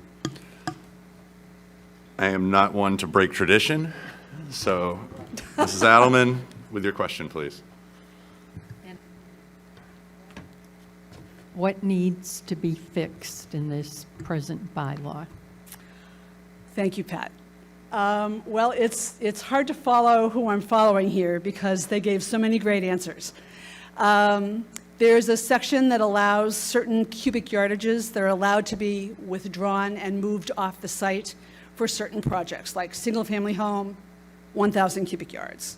Multifamily homes, more than that. I actually think that a lot of those numbers are too conservative and could be be given a little more leeway, and I know that because I do single home construction. And then there are the areas where it needs a lot more enforcement. Our bylaw is really pretty darn good, as David exactly said. It's 17 pages printed at space and a half, and it's very comprehensive. And it starts with careful tree removal. I mean, it literally talks about our natural features and how critical it is. We have seen a problem with enforcement. There's a problem, we don't have enough staff. We need people. Joe, you asked the question, how do we know how much has been withdrawn? It's self-reporting, so we really don't, but there are new technologies that have just come available. They utilize LiDAR, and they can do a before, if they haven't started drilling, mining already. They can do a before of the topo, even before the trees are removed, And then when they're done with the site, do another one and get the delta. So that technology is becoming available to us now. So at some point, we'll be able to calculate that. We can't currently, it is self-reporting.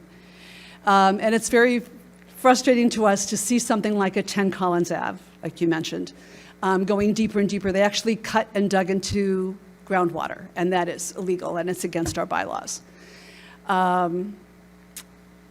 There just needs to be quite a bit of revision relative to process and watching what they're doing. And we keep hearing that we don't have the staffing. We need to make determinations to get the staffing, because this is very important. Did I help, Pat? Are there questions within the room? Go ahead, Beth. I love your energy. And I don't know whether or not, is your first name Love? Yes, Wow, the first 20 years were hell. I enjoy it now. Question has to do, can you speak a little bit more about the technologies that have been introduced that might help us monitor and enforce? Oh, goodness. I'm not sure how well I can speak to LiDAR. It utilizes drone technology, and it can see through the canopy. They're using a lot in archaeologic digs. They can see through the canopy in a jungle and calculate what topo you have on the ground, so it's helping find lost cities in Honduras and stuff like that. But I just heard last week that locally in Kingston, they're starting to use it for before and after site preparation, so that if they say we're taking out 200,000 cubic yards and they actually find out later that they took out 1,200,000 yards, we then have definitive information to say, you didn't do it right. I'm sorry, this is just a follow-up question. In that case, would they then have to return the sand, or what would be? We don't what would know, happen? right?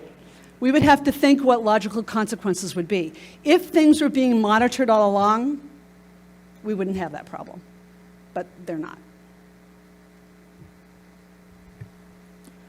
Any further questions in the room or online? You answered mine when you were speaking, so I don't have any follow-up questions. Not seeing any. Thank you so much. Appreciate Thank you. it. Well done. Okay, next, Scott McMillan. Thank you, Scott.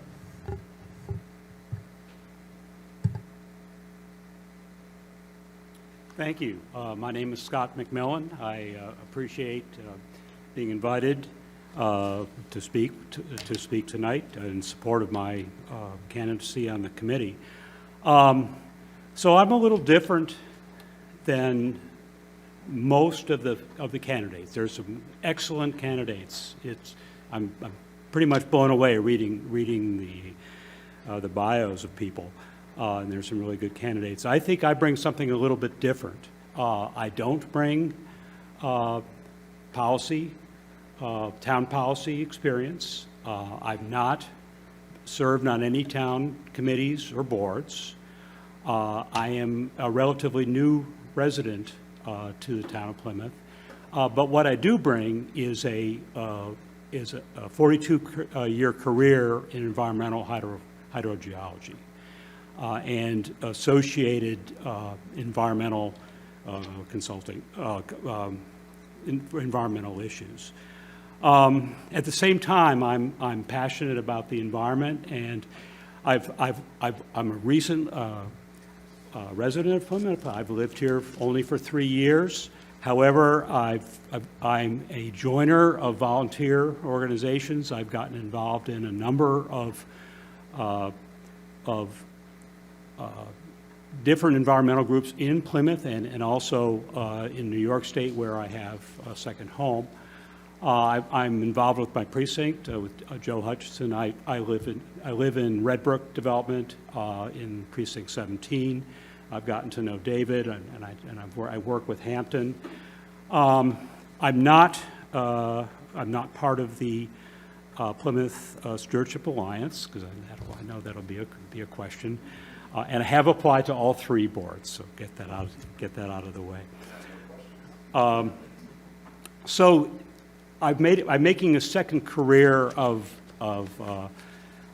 volunteer service for, particularly for environmental groups. And so I was encouraged by a number of people knowing my technical background and my eagerness to get involved. I was encouraged to apply to this committee, which I did gladly. I certainly share Ms. Albrecht Howard's opinion that this isn't just a sand mining and earth extraction committee, but it's really looking at conservation of natural features. And the natural feature that I see, I'm a groundwater geologist, and I think groundwater is secondary. I think the number one issue is this thin veneer of topsoil we have in this precious pine barren, coastal pine barren that we have growing on top of that. I mean, if you strip that off and you take out too much sand, well, I mean, you've done the damage already anyway. Backing up, wherever I live, I'm a voracious student of getting to learn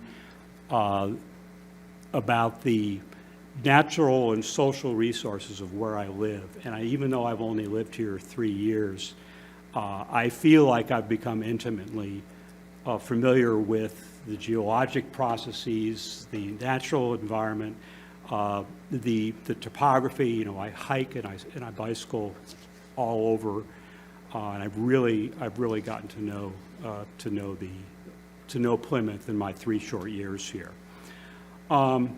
Just a little bit about my career. As I said, I'm a trained groundwater geologist. I worked my entire career for several environmental consulting firms. I worked for primarily the private sector. I worked for the bad guys that were creating the pollution, and I was able to make the balance between consulting with them how to clean up to the required standards, even though it was going to cost them money, and they were ultimately the bad guys. And I became doing good science and good project management. I was able to get their trust and be a trusted advisor, but at the same time have a good outcome.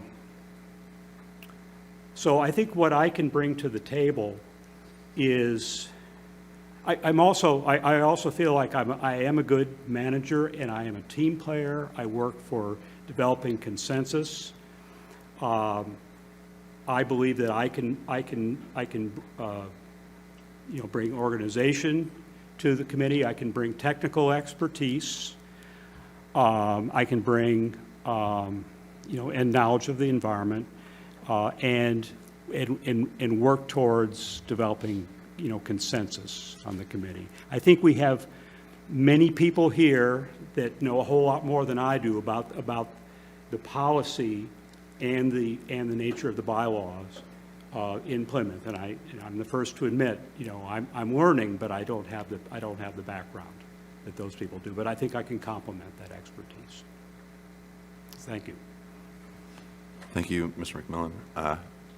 Any questions? I see we'll go with Pat, and then we'll go with Ken, and then we'll go with Joe. And I didn't look to my left. So we'll go that way first. Okay, Mr. McMillan, what do you see that needs fixing in this bylaw? What I've learned is that, as Mr. Peck has said, that and others, that the existing bylaw isn't so bad, but is that the implementation and the enforcement is certainly a big issue. This is ultimately, sand extraction is a financial issue. Pure and simple. It's just it's a financial transaction, and I think as others have said, if bonding, if the mechanism of bonding that we have now is inadequate, then that needs to be looked at strongly. And there needs to be, if we can't find a way to make enforcement work effectively, then we failed. Thank you. Mr. Stone. Yes. Well, I'm very glad that you're a candidate. It was important to me that there be people with technical and scientific backgrounds on this committee, whether it was geologists or soil scientists, environmental engineers, whatever. And one of the greatest concerns that everybody keeps mentioning is our sole source aquifer and how deep do you dig and so forth and so on. And, where you dig in this town depends upon what you're dealing with. There are places in this town like Manmet where you're digging in rock. Right. There's other places where you're digging in clay. There's other places where you're digging in sand. And so I wonder if there's a role for geologic guidelines in these bylaws, and if so, what would you see them to be? That's an interesting question. I mean, I can tell you why, if you dig in certain places. I'm very familiar with the glacial geology of the town, and I can tell you why, in certain places, you're not going to find the sand that's desirable, but in most places there are. I mean, it all has to do with the glacial outwash. In fact, well, just an aside, Joe Hutchison approached me shortly after I moved here and asked me to prepare a PowerPoint presentation for Precinct 17, which I did and learned. I created a presentation that describes the geology and the groundwater geology of Plymouth and the surrounding area, and I learned a great amount. It was a lot of fun doing it, and I even took it on the road beyond Precinct 17. But I'm not sure whether geologic guidelines specifically are necessarily applicable. I mean, the individuals doing the sand mining know where the sand's going to be before they do it. I would be pretty certain. I mean, there's been a lot about groundwater guidelines, which I'm somewhat supportive of. Now, I'm a groundwater geologist, and I dealt with contaminated groundwater my entire career. But I'm here to tell you, whether you've got 4 feet of sand covering the groundwater or 40 feet of sand covering the groundwater, it doesn't matter a whole lot, because that sand isn't going to provide much filtration. I mean, it's just, contaminants just move through sand. So I think protection of, I've been saying since I've lived here, protection of the habitat, which is this precious coastal pine bearing we have. That's the thing that's really important. Now, there's a lot of other groundwater issues in terms of, well, I mean, septic and sewers are huge, and we can go on and on. That's one of the things I've gotten very involved with here is both with Sustainable Plymouth, and then we have a sustainability group within Redbrook, and we're dealing with water quality in ponds in particular, and ponds and groundwater are intimately related. But I'm going a little bit astray from your question, I realize. So would there be some way to assure a builder is looking at that geologic impact and the soil science and the aquifer? Is that necessary in a bylaw? Or? I don't know yet. Yeah, I mean, I'll be honest. I just don't know yet. I would really want to get into the issues. Mr. Hutchinson? Thank you, Mr. Chairman. So as Scott said, he and I worked on the geology and physics of groundwater in South Plymouth for a while. And it was a lot of fun developing that, but it also showed me just how much I don't know about it, and I was happy to have his expertise applied. But what I didn't know until I read his resume here was that, in fact, he's a project manager.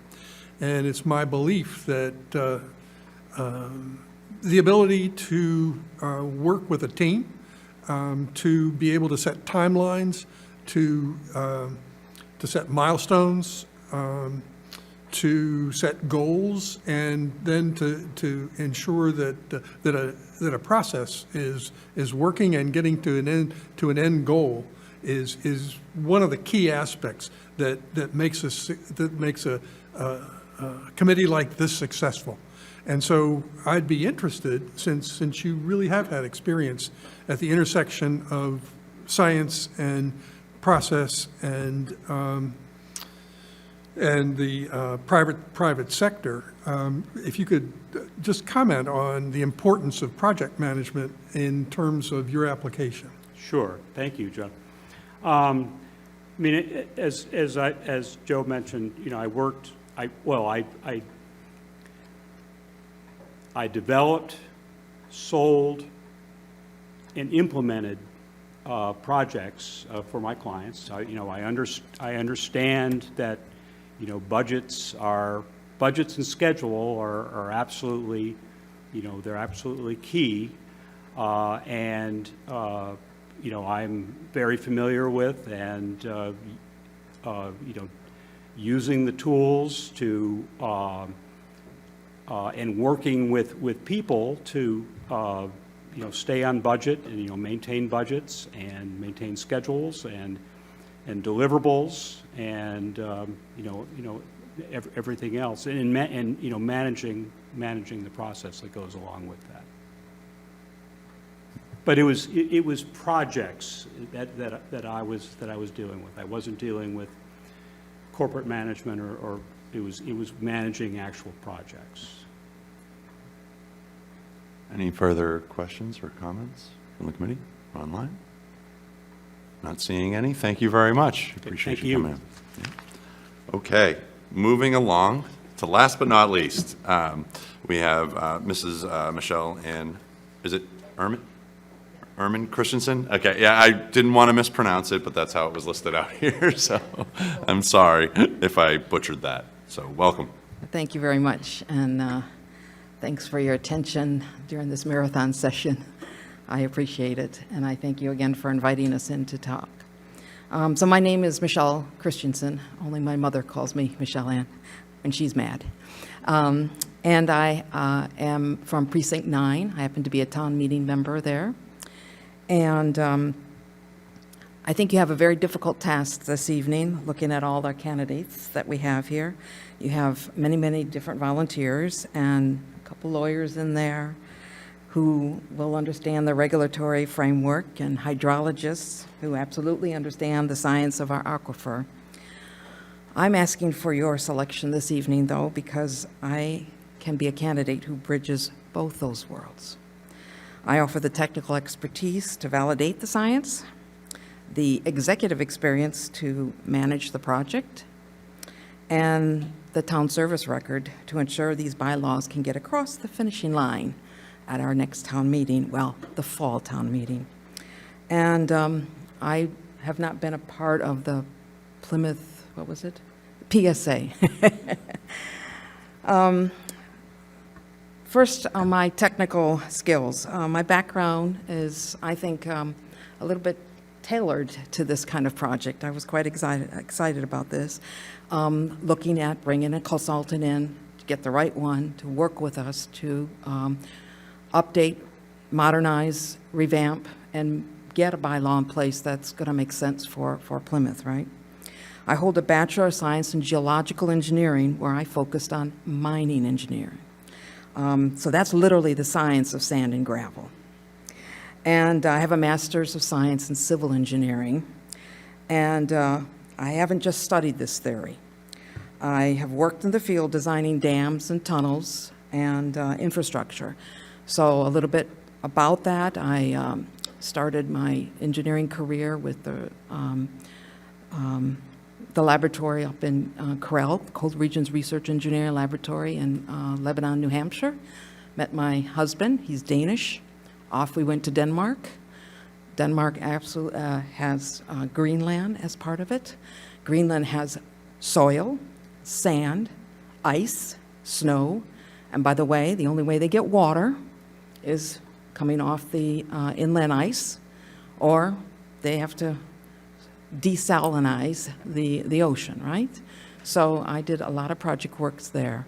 At some point in my career, this is when computers were coming around, we got rid of those cards and we started doing work on the screens, green screens. Everybody remembers those? And I got more excited about the math associated with hydraulic modeling and computers than going down in the ground. And I also wanted to have a family, and you can't be down in the ground in Greenland having a family. At least it didn't work for us. So that's a little bit. And so as I got more into the computers, I shifted a little bit of my expertise now into that. So as we look at bringing on the consultants, they're going to come and present data to us on soil stability, water tables, all this kind of stuff, right? I don't just accept things when I look at data. I have to, audit it, educate myself on it, question it, and ensure it is actually sound. So that's a little bit about my personality. My leadership, executive leadership. So we're not just writing this bylaw, as I mentioned. We're going to be managing a process to get to the end of the job. In my corporate career, I served as an executive vice president, to give an example, so I know how to manage what I call multidisciplinary teams, people made up of all different personalities, and we've seen a lot of those this evening. And I think it will be fun. It's going to be a fun group to get together. I grew a sales organization from 4 million to 18 million. I did that very successfully. And so getting consultants and holding them accountable to timelines and deliverables is, of course, part of that as you're building teams. This committee needs to move efficiently, and I want to bring those project management skills to bear. I call it my toolkit to ensure that that happens. Finally, a little bit about my local perspective here. I've been in Plymouth 5 years now, and we moved from Acton Boxborough, so I'm very familiar with high taxes, bedroom communities, and I sat and listened to the select board meeting this week and went, we're heading towards bedroom community. We need more commercial. So I am very much in favor of doing everything we can to continue development, commercial development, and we're going to have growth, but we need to be smart about our growth. We need to be smart and allow the developers to come in and work with them. So as a current vice chair of the Comprehensive Wastewater Management, as one of the groups that I could use my skills on, and as a town meeting member, I understand and I'm beginning to really, really get down deep into how Plymouth's infrastructure decisions are made. I'm also a board member of the Herring Pond Watershed Association, and because I'm, just like many of you here, deeply committed to our environmental protection. I know how to walk that fine line, though, between protecting our natural resources and supporting what I call necessary and physically sound economic development. We can't just go all the way over. We have to find the balance. And so when I look at myself and why I think I'll be a good candidate for the committee here is I don't think you need to choose between a scientist or a negotiator. I can offer you both. I'm ready to hit the ground running. I'm excited to try to do something here with it and get a draft that is scientifically sound, legally defensible. So we're going to need the help of the various lawyers that have spoken this evening, but it needs to be right for Plymouth. I'm not going anywhere. This is my community, my forever. I have lived in many countries and in Boulder, Colorado, and Acton, Massachusetts. I grew up in Michigan, was born in Quebec, lived in Denmark, and we chose here. And this is it. So my husband and I have looked at this and said, we like what we see, but there are things that can be tweaked. but in a good way. And so that's what I want to be part of. And this is a committee, I think, in particular, making sure we get the right consultant who can work with us and understands our values and where we want to go. So, all right, so what changes to the bylaw? All right, I'll let you ask your question. Oh, you, okay. Yeah, don't break the streak. So- Thank you. So, Ms. Yeah. Edelman? What needs to be fixed in this bylaw? Okay, so every single point that came forward here is absolutely spot on. If you've gone through and read that as a civil engineer, in particular construction or development, it's, first I'll say the first thing. We all learn words matter. Written words matter. The word, necessary, so that's in there. Incidental. So you choose your correct words, right? But at the same time, whatever you put in needs to be enforceable. And it needs to be enforceable at an economic point that the town can afford to be enforceable.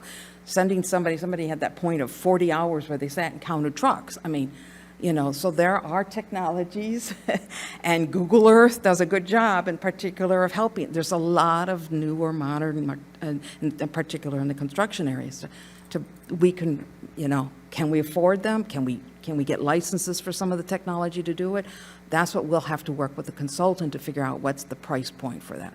But again, back to tightening up and making sure that the words matter, and can we enforce those words? Because it's useless to have a bylaw if you can't enforce it. And that's exactly what was it Conroy or whatever, yeah, he said, right? A little more negatively, but there is a way to do it in a positive sense, I think, so. And the other one also is, the first thing when I read it was, well, where's the money? Where's the money? Why? In my world, it's all following the money. Follow the money. And so if you can't enforce it and follow the money, that's the cash bond or whatever the bond scenarios are. And that's not my expertise. That's why I would rely on my legal team to assist that, or the consultant in particular. What have other towns done, right? I've gone and been snooping around and following it. He used the word plagiarize. I use the word creative borrowing. So, and the other one I think also is there are, the mandates to the depths to the aquifer. Ours is, I think, 4 feet. Many towns have 10 feet. We now have 10, that's correct. So the question is, are we happy? So, all right, so those are areas that, again, back to the words. Thank you. Any questions? Catherine? Precinct 9 is in the house. I'm so happy that she's here. I did, in full disclosure, write a formal recommendation for her to sit here and do this so that you all see the great talent that we have. That's also town meeting member for Precinct 9, but I think would be really fantastic on the committee. So I don't typically endorse anybody, but I did write you have the copy of my recommendation, so I do have to kind of say that I'm coming to the table saying that I've already done that for Michelle. And I think that one of the things in my experience working with Michelle as a town meeting member that I think she highlighted here briefly, but I think it's something that wasn't, many people have that spoke, but I think it's going to be critical in this committee to serve to make sure that you're bringing the balance of development. We really need to make sure that we're bringing the balance of development. Mm-hmm. And I know full well, because I worked with Michelle on the Atlantic Golf Course activity as I worked with Hampton Watkins. And so we don't want to discourage development, but we do want to make sure that it's appropriately placed. I think that one of the things that I like that you said is your experience around bringing people to the table. Yeah. And leading great teams. And Eric Cody, I think also, you also spoke about that. Yeah.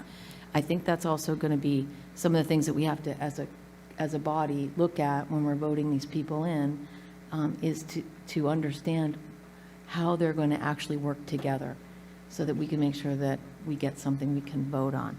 So I guess my question for you is, in all the experience that you've had, can you provide an instance where you were working with a committee where things were challenging and it wasn't going well? And how did you actually bring those folks together so that you could come to a successful end? Okay, so, yeah, that's a good question. So if you take certain sales organizations, or if you take project teams, right, where there could be conflicting personalities, or they're just not understanding the direction, or they want to lead in a different direction. So sometimes you have to take a step back and maybe chop up the direction, meaning make it smaller steps so that somebody is able to follow along. You know, whether it's the motivation that needs to be there, or whether it's the personality of, hey, you have 2 ears for a reason and only 1 mouth. So, you know, maybe they're hogging, you know, whatever the distraction is that is not allowing the team to move forward. I also use the scenario, visualize, you know, you're all in a sailboat and you're all together. The boat is going to go, and if you don't all work together, or you're rowing the boat, right? But I like to use the sailboat because it tends to be quieter. And that means that there's only one captain, the hulsman, who's giving, you know, the direction, but everybody has to work together and trim the sails and you know, move off to one side to the other side, whatever the scenario is, right? So you see those, but again, if they don't understand their task, they don't understand the steps to get to the end of the task, and that's usually what it is. Sometimes they think, I'm going to go here and get right there. No, there's about 30 tasks on the way, and so you might have to help them see that. Now, in this, we're going to have so many skills, I think, good skills, solid skills that understand it. Somebody made the question, I hope we're going to see some developers, you know. I think that's a good point. I think that we're going to have to make sure that if we don't have what I'm going to use the developers in the group, then we have to go solicit and talk to people who are. We can't just sit in our little cozy world of this committee and work on this bylaw with the consultant without making sure that we feel we've covered all the angles. And so whether that's going out and getting that feedback before we bring a draft, or a draft, whatever the scenario is. So, but that's the kind of thing you're looking at, is to make sure each person understands their orders, what their role is, you know, how are you going to get to end a goal, what is our end goal? And I think that's one of the things as a committee we have to decide. So, yeah. Mr. Hutchinson. Thank you, Mr. Chairman.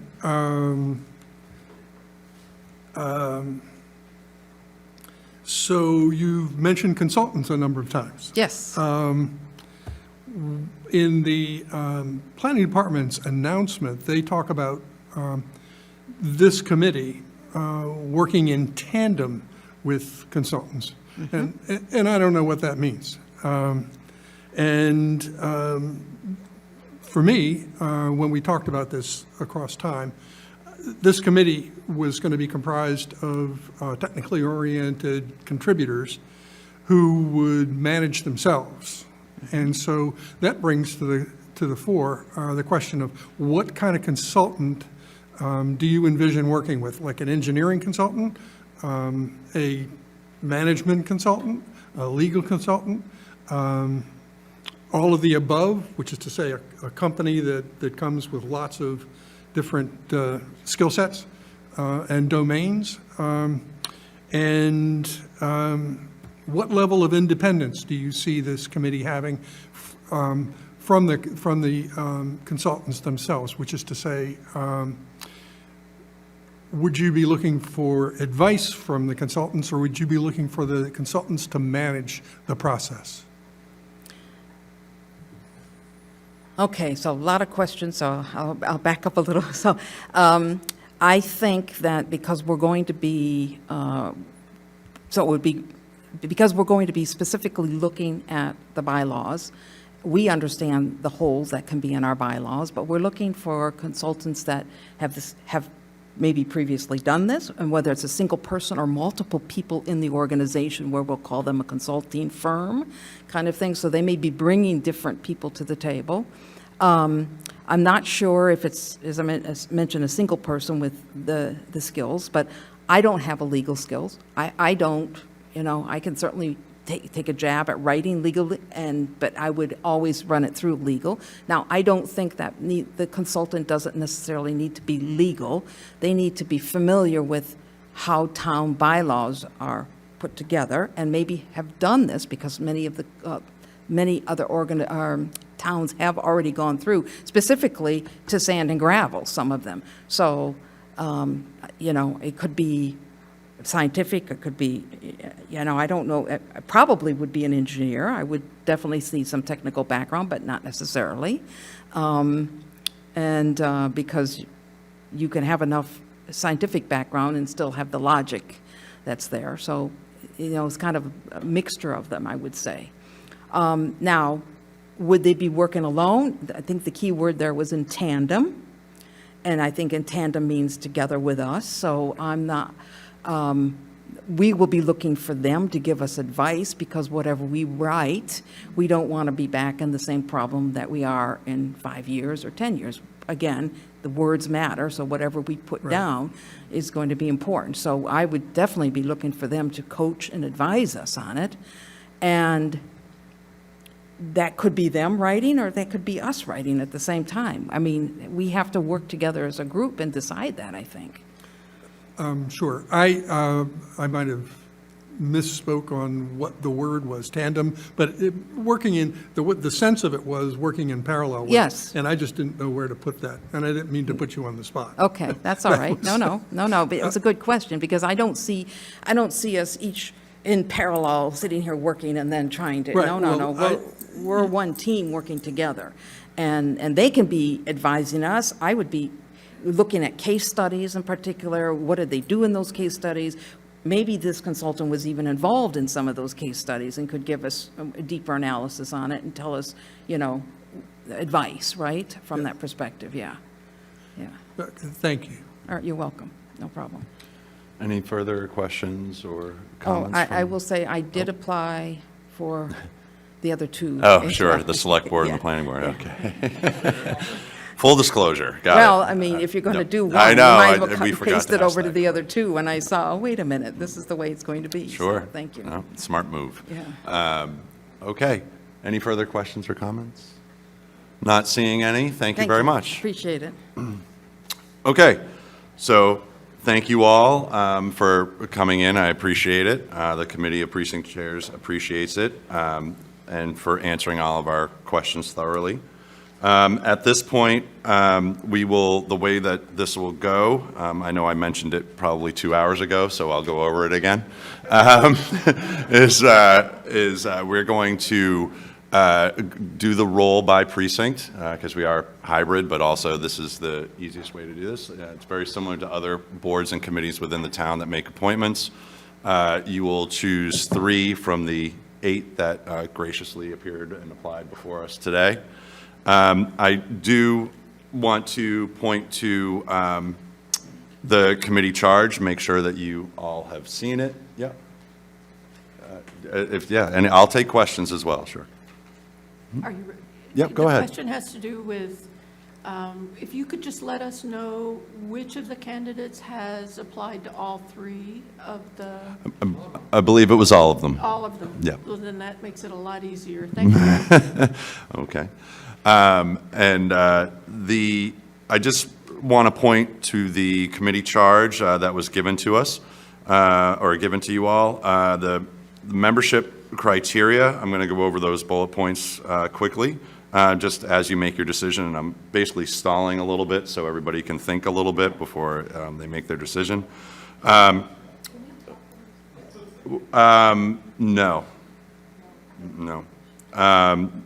We are looking for all members must be residents of Plymouth. No member may be an elected official except for town meeting members. No member may serve simultaneously on any of the appointing bodies. Only 1 member per organization, e.g. advocacy groups, businesses, or boards. Applicants must identify their affiliations with any environmental, agricultural, or economic development organizations. Preference shall be given to individuals, so shall, again, words matter, be given to individuals with experience in geotechnical science, engineering, particularly geotechnical or civil, legal or legislative work related to land use, zoning, or environmental regulation. They are looking for a diversity goal of the committee, including residents that may not otherwise have a formal role in town policymaking, in order to expand participation and ensure the interests of the broader Plymouth community are represented. So at this point, Kristen, let me know if, as we're going through, you didn't quite, because it is going to be 3 names from each person. If you don't get something, we'll pause and continue on. Kristen, myself, Pat, and Wrestling all have tally sheets in front of us, so God help us if it doesn't add up. We'll be here for another 2. Okay, so I'll start with Precinct 1, Chris Pratt. Certainly, I just want to say that I was duly impressed with all of the candidates tonight and their experiences and their profiles, so exceptional candidates for this committee. My 3 candidates are Mr. Eric Cody, Ms. Love Albrecht Howard, and Ms. Michelle Christensen. Thank you. Precinct 2 is myself, Love Albrecht Howard, Scott McMillan, and Michelle Christensen. I gotta tally my own. Sorry. That's I know, I'm sorry. And Precinct 3. Precinct 3, thank you, Mr. Chairman. My selections are Hampton Watkins, Eric Cody, and Love Albrecht Howard. Okay. Precinct 4. My choices are Hampton Watkins, Love Albright Howard, and Michelle Ann Irvin Christensen. Precinct 5.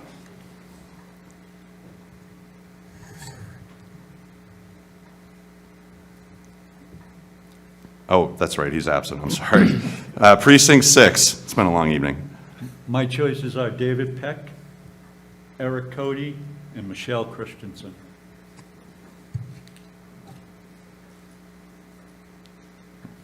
Precinct 7. My choices are Edward Conroy, Love Howard, and Michelle Christensen. Precinct 8. I just wanted to reiterate what Ms. Pratt said, and I'm very impressed with all the candidates. There are going to not be 9 people selected, and we had 8 people speak tonight. And so I would hope that everyone that spoke tonight would be selected to be one of those 9. But I will vote for 3, and it will be Hampton Watkins, Eric Cody, and Scott McMillan.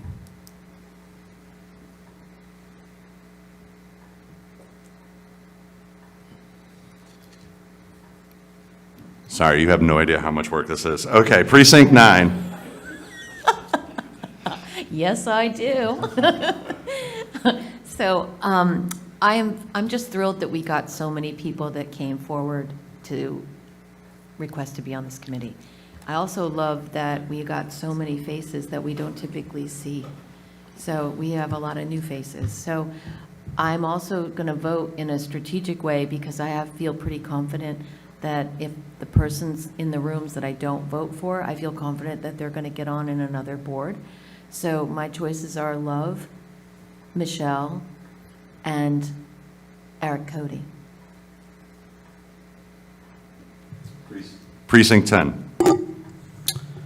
Precinct 10, Mr. Watkins, Mr. Cody, and Ms. Howard. Precinct 11. Precinct 11, just like to thank all the candidates again tonight for their presentations. So my votes are going to be Miss Michelle Ann Christensen, Mr. Ed Conroy, and Mr. Eric Cody. Thank you. Precinct 12. My choice is Michelle Christensen, Edward Conroy, and Love Howard. Precinct 13. Precinct 13, again, I would like to thank everybody for coming out and spending the time on this, dedicating your time and energy into the town for a worthy cause. And so I would like to say Eric Cody, Love Howard, and Michelle Christensen, please. Precinct 14. Precinct 14, my vote is for David Peck, Love Howard, and Michelle Ann Christensen. Precinct 15. Precinct 15, David Peck,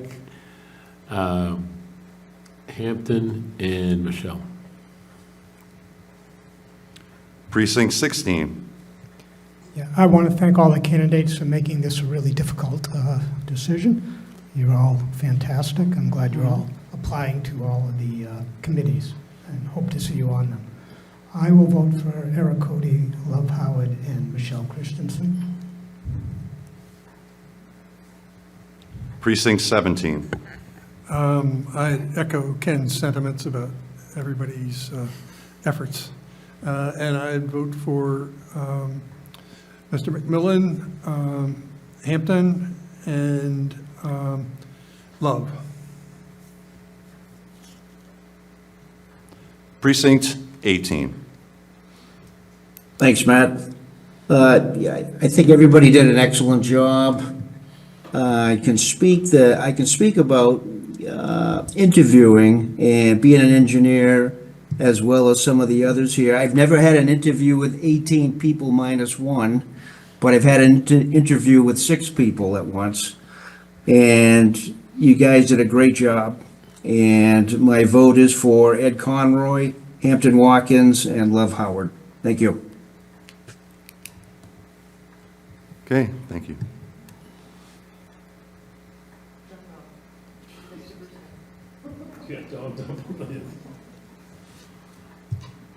Hold on, we're all doing higher math here. It's pretty much over. Should have done this on the computer in Excel and spit it right out. That's right.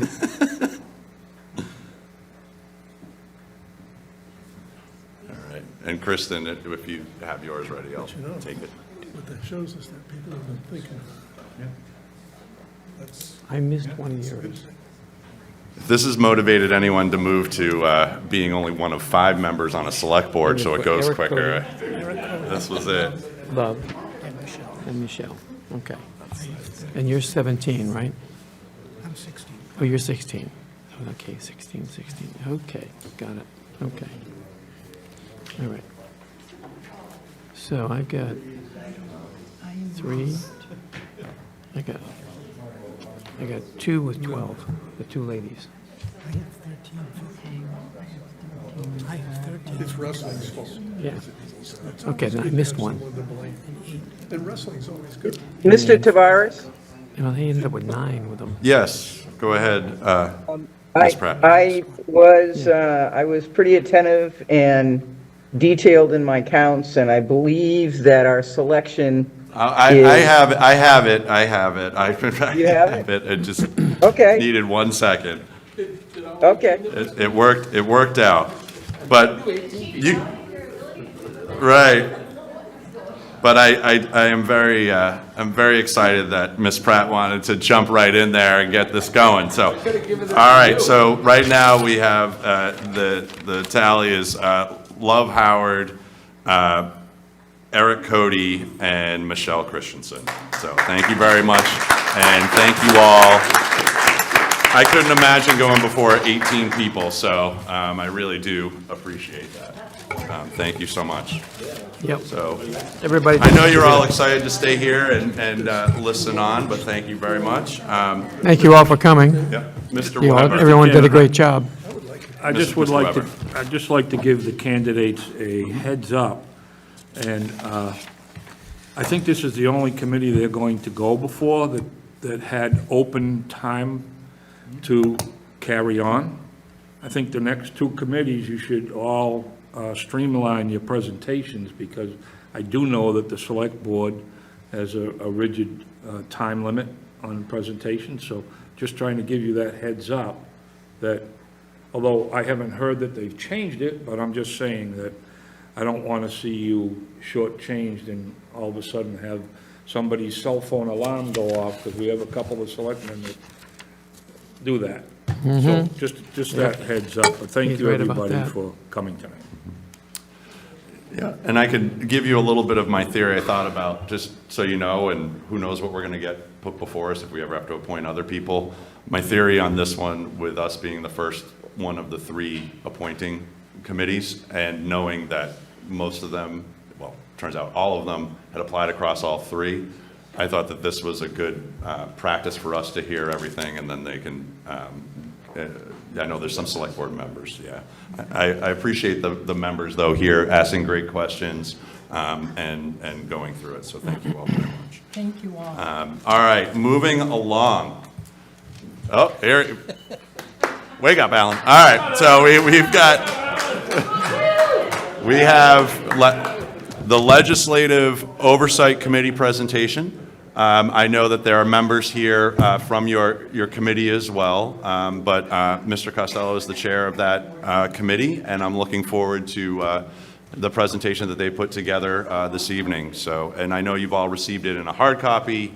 I know that the Excel sheet that gets referenced in the presentation, because you won't be able to read it in the presentation, has been passed out. So if you could all take a look at that. And Alan, all yours. All right, I appreciate that, and I just, that's a great point. I want to make sure everyone has in front of them, or at least they've looked at, was sent out last week, both the presentation, which is less important, but the spreadsheet. And we're going to refer to the spreadsheet throughout the presentation. In the interest of time, I also want to quickly introduce the committee, the Legislative Oversight Committee, members Pat Alderman, Al Donato, Anthony Mayo, Tammy Bernardi, she's with us, Everett Malaguti, myself as the chair. We also have terrific support with the Selectman Liaison, Mr. Cohan, Bill Cohan, and our coordinator, Kristen Ford, has been a huge help throughout the last two, especially the last two reviews and updates. We also had a huge influx of help from Precinct 10 Vice Chair, Mr. Joel Coffin, who's with us this evening. He's not yet an official member of the committee, but really did a huge amount of work on the presentation that you're about to see, and I think brought the Legislative Oversight Committee really up to snuff into a very serious position now that I think everyone here tonight will be happy with, and going forward, something that we can all use. So quickly, and I'll go through this as quickly as I can.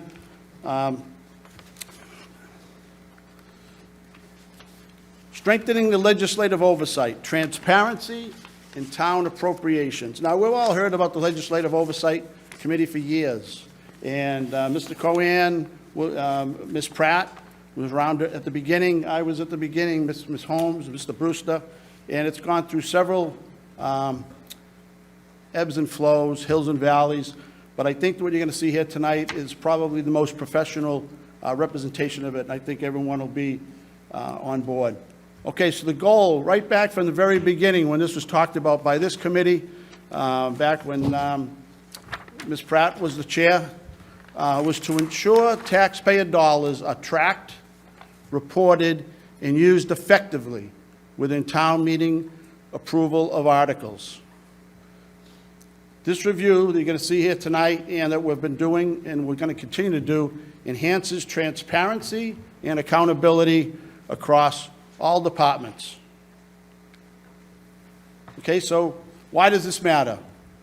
Each annual town meeting appropriates significant funds for community priorities. We all know that. We just came out last month of a town meeting.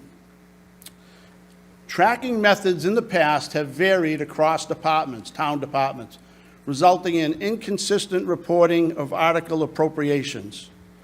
That was one of the things that drove us to have this committee, and we've identified that, and we've made some good corrections. The Legislative Oversight Committee reviewed and documented all appropriations, and that's what you're going to see in the spreadsheet. There are over 200 separate articles in front of you that have been documented through the great help of the administrative assistant, and in the latest slide you'll see through the procurement department and the finance department here in town. There's really been quite the good buy-in by the town. Scope of the oversight review. We as a committee have reviewed all articles appropriated through 2024, and that's excluding 2025, and we'll talk about that in a future slide. But everything in front of you is as of May 31st of 2025. It does not reflect anything from the spring and/or this past fall town meeting. However, June 2026, and unfortunately that gets a little ahead of ourselves, but June, take it from me, June 2026 presentation will include the 2025 article updates. All of the articles on this spreadsheet were logged as open projects by date, purpose, and department. And when we get to the next slide, we can talk about the spreadsheet. But that's how it was broken up, as well as they were identified by how much was appropriated by us at town meeting, spent by the project generator, and what remains in the coffers, or if the project is complete or zeroed out. This spreadsheet will reflect that. And this is what I referred to just a moment ago. This last bullet, through our administrative assistant, we've partnered with procurement to review every open article. Each one of these 200 articles have been specifically talked about, and our administrative assistant has met with all the department heads that have any relationship with any of these articles. So we've talked about each one of these articles. So all this information you're going to see is relatively or very current as of May. All right, so now we're going to get to the spreadsheet. And I know somebody already stole the joke. No one can see it on the wall, but hopefully you can move to your copy that you have in front of you, and it's pretty legible. So this is the comprehensive log that's been created by all involved with the Legislative Oversight Committee. All open projects were reviewed with department heads. I just said that. I apologize for being redundant. Okay, the way this spreadsheet is set up, there's incomplete spend data. Some projects have remaining balances, and we'll talk about the columns, and that'll be self-explanatory. I'll do that now, so there's no problems. But if you turn to the spreadsheet, multiple columns. The first column, very self-explanatory. That's the department, and they're all broken down by every department that gets involved in town meeting and town meeting projects. The next column is a brief description, probably how you remember the article when it was in front of you, when you voted on it, whenever it was. And some of these articles go back to 2011, so this is a very comprehensive list. This is the complete list, as a matter of fact.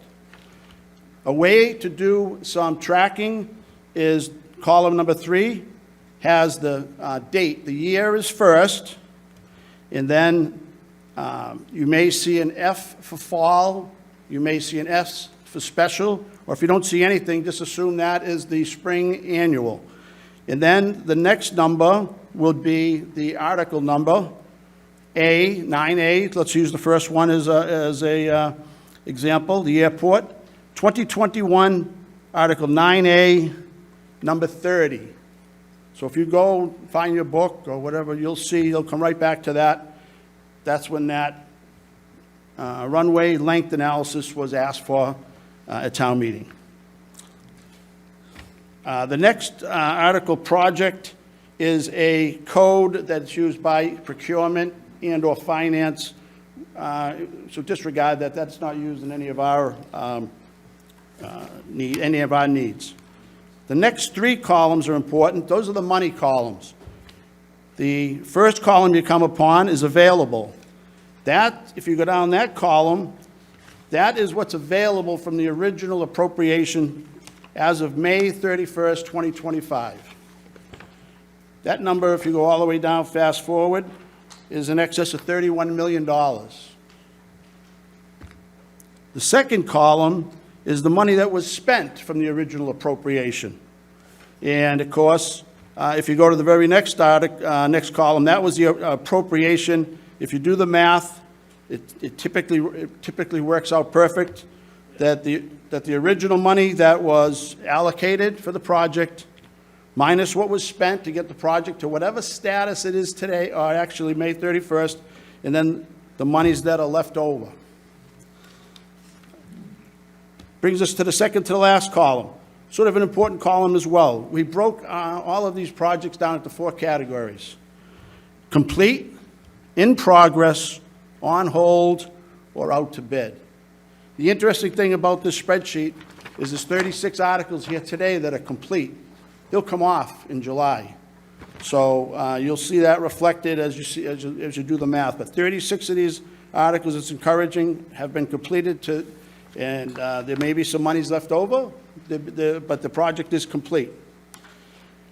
And then the most important column, in my opinion, for anyone that's tracking these articles, whether you're a resident or you're a town meeting member, it's actually a note or a couple of notes that might tell you where the article stands, if it's held up, why it's held up, if it's very close to being done, if it needs a part, if it needs we're waiting on a truck to be delivered, waiting, but the notes are pretty informational, and we're going to talk about in one of the next slides, we've gotten a buy-in from the town where there's going to be an update on that note column twice a year at the very minimum, all going forward from today on. So that wraps up, at least at this stage, the spreadsheet. We're going to talk about it a little bit further, but just to move through the presentation quickly. Okay, the tracking challenge and solution. This is really what prompted this whole committee. Was access to information was limited for town meeting members. Over the years, people used to ask about where's this project, how far along is it done yet? Sometimes it was a surprise, sometimes the person next to you knew a little bit about the person next to you knew something, but now we have it all in one place, all comprehensive information. Twice a year reporting that will be made available to town meeting members. That's what I just talked about. The town has working with us, is going to make sure that this is updated at the very minimum twice a year. What happened in the past, we all knew what it was, or we felt we knew what it was. Some departments use spreadsheets, others manual notes or verbal updates. All of that will now, again, I don't want to beat a dead horse, but now will all be consolidated in the spreadsheet. And then one of the other very, very nice features of all this work back and forth in the building here and with the different people that work here daily is procurement and the Legislative Oversight Committee now share data, improving a consistency with the information that you will now have on hand and use as a tool prior to any future town meeting or any future financial or town issue decision that you have to make. The information should be very, very current and at your fingertips. So we're building a better system, and then the hope would be that this committee continues its buy-in and we keep this going. What has happened now, we've developed a centralized tracking system for appropriations and expenditures. And as you can tell by the graph, new projects are added after town meeting. Department heads provide updates. reviewable by town meeting members through this document. This document will also appear, I might have missed this on the last slide, but this is going to appear on the Committee of Precinct Chairs website. We're going to have our own tab, and this will be accessible by you, the town meeting member, town residents, and it will be updated periodically, but no less than 2 times a year. And the status updates will be very important. This new policy assigns clear departmental responsibility for reporting. Hopefully, no longer will there be gaps in the information. Okay, and I've touched on this a few times. It will require biannual updates to the Legislative Oversight Committee. We're now we're in the loop. We're going to find out what's going on and be able to report it back to you. This is sort of a neat slide, and again, this is, I apologize, difficult to read on the bottom at least. So this is going to, this whole exercise promotes fiscal responsibility and data-driven decisions. I can see myself, I can see hopefully others, referring to this document a week or so prior to every town meeting coming down the pike. You'll be able to make some decisions based on what this document tells you in a future town meeting. This exercise also has built trust and transparency with taxpayers. The taxpayers will no longer be up in the air about some projects. They could flip onto the Committee of Precinct Chairs website, review this document just like you and I. It identifies unused funds for closure, then reallocation. This one particular bullet was just used at the Select Board 3 weeks ago when they worked out on the spot a plan to solve some leaking in the Memorial Hall. They referred back to some articles from 2011 from this sheet. They used that money in conjunction with other money from their enterprise fund or their revolving fund, and they made it happen in the span of their meeting. They came up with $750,000, if I'm not mistaken. And using some of the information and data that we've now had at their fingertips was hugely helpful. So that ends up with the last bullet where it improves accountability. The other slide, and I apologize for the site, is the green. The names all the way across the bottom are each and every department in the town. The green is how much they have had allocated to them lately, and the red, I believe, is how much they have left. The water department is the highest, all the way to the left, and I believe the town manager's department is all the way to the right. So you can see a little graph on where some of the expensive projects that may linger are going to be on the left-hand side. Okay, the action plan moving forward, this is going to involve all of us. The Legislative Oversight Committee will continue to meet with the support of this committee to review the progress of what we've put into motion. After each town meeting, projects will be logged and updated twice yearly in the month of November and June, right after traditionally the meetings that we have. Presentations to COPC going forward, unless changed by this committee, or at least we're offering up an extensive presentation in both November and June. Again, sort of a quiet meeting months. The spreadsheet and the presentation that you have in front of you, and the spreadsheet will certainly be updated, will be posted on the Committee of Precinct Chairs webpage. And like I said, the spring and fall town meeting articles for 2025 will be uploaded and make this spreadsheet current in the mid-quarter, first quarter of 2026. Okay, working together for accountability. At the end of the day, that's really where we're going to get to. Oversight is a shared responsibility between departments, leadership, and residents. I think this work document is going to get us there. Together, We ensure town meeting authorized projects are complete as intended. We'll no longer be surprised at something that might have fallen through the cracks. And it will encourage continued collaboration, transparency, and public trust. And with that, hopefully, that's not too bad. That's a presentation for the Legislative Oversight Committee here on November 2025. Well, I don't, because I do have the Zoom up on my laptop, and it wasn't up on the screen over there, I will let you know, Alan, that you and your committee got a bunch of clap up emojis that went across, so congratulations on that.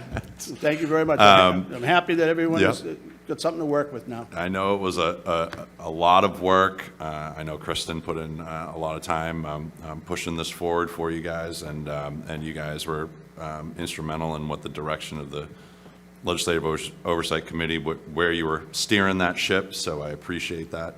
Are there any questions or comments from the COPC? I'm going to go with Mr. McKay and then Mr. Brewster, and then I'm just going to go right down. I'm going to go right to left. Go right ahead. Go ahead. I wanted to reinforce the fact that I think this is great. I had one technical question on the graph. It shows the CPC in parens 185 as the second one, and then as you go down the list near the end, it shows CPC 185 again. I apologize, George, I'm listening to you, but CPC, go ahead, I'm sorry. CPC 185 is the second one in, and then it's also... Simms House, open space? He's talking about the graph. Oh, the graph, okay, all right, I'm sorry.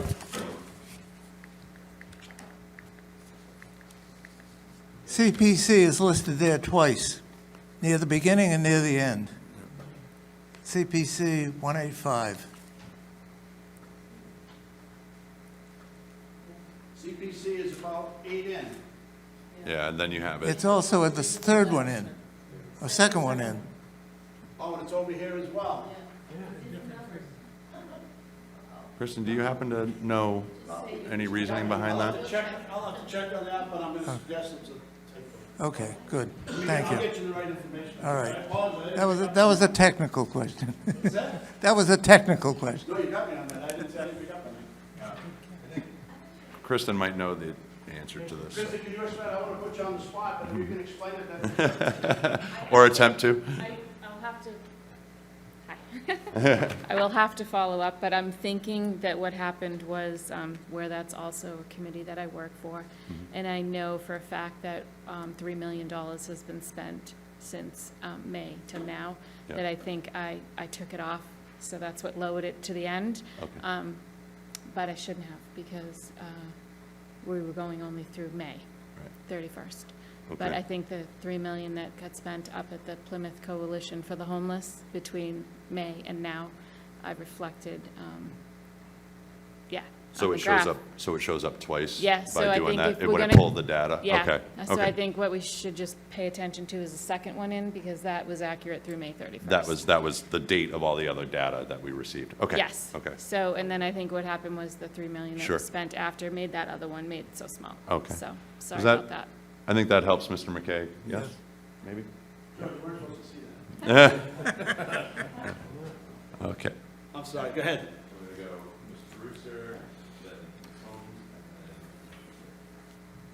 Yeah, Alan, I just want to thank you. I was here when, like you said, when we formed this committee, and this is exactly what we're looking for. And Kristen, thank you so much for, driving this data and getting this data. This is what every town meeting member needs to look at for every decision made, because we have no idea going into town meeting when we're voting on $280 million that, well, we spent this already on that project, I would have loved to have this, when looking at the CPC and the Symes House, when, 5 years ago when we were voting on that, going, we've already spent this much on this, we're not, yeah. So thank you. Thank you, and I thank the committee and the help of the administrative assistant and Mr. Coughlin. It was just huge. Ms. Holmes? Let's go. Yes, go right ahead, I'm sorry. Mr. Costello, I am so pleased to see this. Oh, I'm so happy that you enjoy it, that's good. Did you, and it didn't taste bad coming out of my mouth either. Like, this is what I've been looking for. So I'm really pleased to see that you put it together, so thank you in all seriousness. You're very welcome. And I think that one of the things that this will bring value to, which is what drove Chris Pratt putting together the committee originally, and then I took it on, was, if you remember, the building maintenance. And it was the articles that had been approved but never worked. And so the transparency cannot be undervalued here, because had we as this committee been able to see the fact that we had improved, like the roof for the fire station as an example, and it was never processed, but the money was still there, those would have been red flags that we could have caught earlier potentially, and that was outstanding for, I think, over 15 years that money was approved. So this is why it's so critical, and now that we have the data, I think that one of the things that we could, as we evolve the committee and we go forward with it, we can always keep making it better, I would think. We could look at how many of those projects are over budget, or, you know, what happened with some of them, you know, that went out to bid, and, you know, they're always telling us if we don't approve this, the costs are going to go up. So it'd be kind of interesting to see, did any of those go, did the budgets go up, or the bids when we didn't approve them, you know, and also the pieces that are on hold here as we move into, you know, a deeper understanding now that we've got the data, why are they on hold, and are they the next fire station, you know? So I think that's the kind of thing that we can look at to kind of understand, well, if something's still on hold, and I don't know the reasons for some of these that I'm seeing, but is there an emphasis to push those forward instead of keeping them on hold, and what's the cost? Those are the kind of things that I think maybe could be of value that we might want to consider the legislative oversight looking at. But this is amazing, and I really appreciate it. I know I gave you a really hard time about it, but it was because this is so important for us to be able to use. No, I appreciate that, and the committee worked very hard, and now that all the information is compiled in one area, you're right, you can do several things with it now. Very easy, very manageable. Things will pop out at you now, and they won't be something that somebody thinks they know about, or they think they heard. You go right to this, and it's one way or another, good, bad, or indifferent, you'll be able to find it. So thank you. Thank you very much. And I'm going to go to Ms. Gray. And then, Chris, I do see you online, so. Sorry. I think this is so valuable that it should not be hidden under the COPC tab on the website. I think it needs to go someplace where it's more visible to the public and to all town meeting members.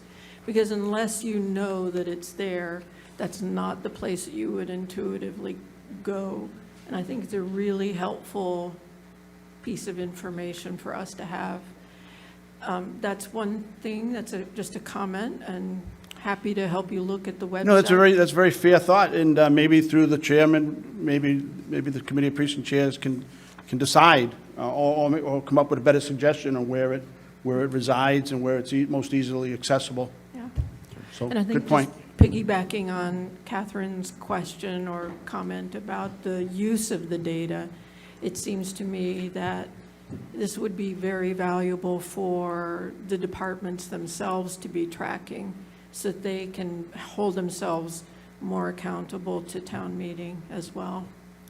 It's another great point. I don't want to get ahead of ourselves, but we've gotten such a good buy-in by the town. I think you're going to see the back and forth flow now of this information. Sure. It's good for everybody. It's beneficial, even if the news might be not 100%, maybe a project stalled, but at least everybody knows now where it stands. So you're right, 100% right. Thank you. I'm sorry, did I? Okay. I'm going to go with Chris Pratt and then Chris Merrill. So just want to say that it's been years since the inception of this legislative oversight requirement, and I want to, and a number of COPC administrations. So what it showed us was that there were a number of aspects, not just looking or investigating into the progress of an article, but creating a process that didn't exist. The fragments of department communications and progress in spending. And so sincere appreciation to this particular Legislative Oversight Committee, and specifically to the persistence and determination of Ms. Ford, because I think she was likely a pit bull when it came to extracting the information and making sure that she monitored the volume of articles that were still still open or supposedly open. So the one minor technical glitch, Ms. Ford, is something that doesn't weigh in my mind at all. And again, thank you so much for working so diligently to put this together. Thanks to the Legislative Oversight Committee for creating the process, because more than the numbers, we now have communication with town departments, and the flow of information, being able to keep this updated as we go forward with future appropriations is going to be paramount to, as everyone else has said, how we make our decisions. So again, my sincerest appreciation. Thank you to you all for all your hard work, and keep it up. So thank you. Thank you very much, and your point's well taken. Without the administrative assistant, Ms. Ford, 200 of these articles, when we first started 2 years ago or 2+ years ago, we just didn't have the access that she has and the expertise, and we were knocking these articles off 2, 3, 4, maybe tops at a meeting, so it was insurmountable. Oh, I wouldn't say a bad thing, but I wouldn't say a bad thing. It got us over the finish line. There's no doubt about it. It was a huge help. We couldn't have done it without her, and I'll be the first to admit it. I'm sorry, Mr. Merrill? I'm going to go to Mr. Merrill. Thank you, Mr. Chair. So Alan and the team, great job. Very appreciative of all the due diligence and work gone into this. Just a comment is, going forward, I'd like to, this would be important to bring to Lynn Barrett. I know years ago when I was on FinCom, I had brought to the attention for the town to hire an internal auditor. That was created at one point in time. Don't know whatever happened to that position. I think that would be a very utilized tool for an internal auditor here for the town of Plymouth to use too as well, for their further due diligence scope into further town departments when they are doing their work, and for an internal audit procedure. So I think that would be another utilized tool and resource for just not only for the town, but also for us as town meeting members and precinct chair meeting members as well. So I'll just leave it at that. Thank you. No, it's a great suggestion. I know you made that last time, and I did start to follow up on that. And I'll make sure now that we have the final document, we get Lynn to the very next meeting and find out exactly where we stand with that. Thank you. Only thing I'd like to add, I mean, you know my appreciation for this, and everyone else has spoken about it, so I'm not going to go. My biggest appreciation on this document, though, is the fact that I know we can access some of this, this information through Burke's Law and stuff like that, but you've made a document that the citizens of Plymouth, anyone of our neighbors that may not be involved in town meeting but is interested enough that they want to know where their money is, it's an easy enough document to read and they can follow it. And that's what I think is one of the biggest tent poles that you have for this project, is that it's very user-friendly and easily understood. So thank you for taking the time and developing and putting that together to make it ease of use for, call it, the everyday person. No, thank you. And that's always been one of the goals from when the first Legislative Oversight Committee started to the second to fourth, and here we are today. Was this information, it was imperative that the taxpayer, the resident, was able to access it. Now, it might not be real time, and it might be off by 2 months, but it's pretty close. And once we decide where we're going to put it in a popular place, people get used to it, I think it's going to be a very well-used document by the resident and town meeting member. I know myself, and I'm not just saying this, I'm going to refer to this now when I go into the next town meeting. Well, thank you. It'll definitely have some impact, let me say, on some of my votes, I would suggest. Okay. Mr. McKay? I have another technical question. What'd you find now, George? Well, I live in Cedarville, and right up the street from Cedarville, they've done a lot of sand mining and infected the aquifer, et cetera, and it led to some of the things we talked about here tonight. We voted at a town meeting to take some property out of conservation land and sell it to a developer, and it was west of the landfill that was closed. Is that something we should be able to track here or not? You may not see that exact transaction, but you'll see the original article, and if it had a monetary number with it, you'll see that. But at least you have the article in front of us, so if this committee decided to take that up, they could really pull this up and at least get a snapshot of where we are with that article, yes. You're not going to see every transactional move on this document. It's just not, it hasn't been developed yet to that extent, but you'll see the history of the article you're talking about. Well, how do I relate the article to this spreadsheet? You'd have to go back. You have to go find out what article number you're referring to. What was the article named? Or what department? There's 3 or 4, several different ways you could cross-reference. Who presented the article to your recollection? Do you remember? And That's the that other is thing. If also it's true. closed out, then you're right. It's maybe off this particular one. But going forward, you'll always be able to. Any of these will always be on a document now. Any of these articles. We do show closed and complete on this document, but as you're updating each Right. year, you're not going to see that anymore. You're gonna see Closed will those drop off. Yep. But in a historical file, you'll see this document. From here on in, they're all going to be listed. So I apologize. Maybe you're right. Maybe that article has already come off. But that's the beauty of this, not the beauty, but that's what this committee can now do. If anyone on this committee has an interest in past articles, now we have at least a benchmark to bring them up and start talking about them. All right. Any further questions or comments? All right. Not seeing any. Thank you, Alan. Appreciate it. All right, thank you very much, and thank you to the committee.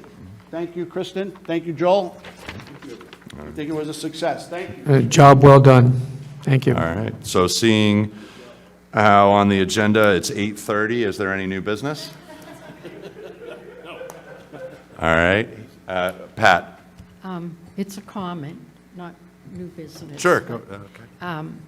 I just want to congratulate Dale Weber for the Ed Santos Award. It was presented at the Select Board meeting, and I know everything Dale does at town meeting, but I didn't know all the hidden good stuff that he does. And we found out Tuesday night. Congratulations, Dale. Congratulations, Dale.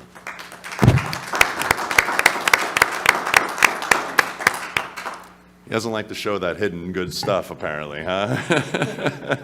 No, thank you, Dale. That's a very distinct honor to receive. So, any other new business? Hearing and seeing none, go on to old business. I actually have a piece of old business. I've requested this a few times. The League of Women Voters had requested that as we were going through our precincts, caucuses, that we get numbers for any promotional to like get out the vote local election signs. I've received feedback from 3 precincts. So unless someone tells me something different or just tells me that they plain forgot, which is fine too, they need to get a number. I'm just going to go with the 3 precincts that I got. If you let me know by Friday, or let Kristen know by Friday, that would be helpful. Otherwise, I'm just going with the 3 precincts. All right. Chair, sir, sorry. Precincts 14 and 7 held a joint caucus. Okay. Whenever that was, in October. Yeah, I have 14's number to 7. Is that like a split number between the 2? No, Oh. Precinct 7. Yep. There were 4 people who were interested. Perfect. All right, thank you so much. Okay, and in precinct 4, whoop, you're close. 1 person, me, Okay, I'm the that's one that fine. puts them Even out. if it's 1, that's all I need to know. They just Okay, wanna I put out get it. 3. So, What was your deadline again, Mr. Kitchen? well, it was a while ago, but Friday, I'm going to give you, I'll give you this Friday. Just Tomorrow, you got it. informal poll. I don't think you need to make it a public meeting. Yeah. I appreciate that. Thank you so much. Any other old business? Hearing and seeing none, I am going to wish everyone here on the committee, because we are in America's hometown, a happy Thanksgiving. You know, we got a little bit of a, pretty decent sized parade coming up on Saturday. I hope to see you all there. Any public comment? Hearing and seeing none. Motion to close. Second. Approved. Good evening. Happy Thanksgiving. Thank you. Thanks. Happy Thanksgiving.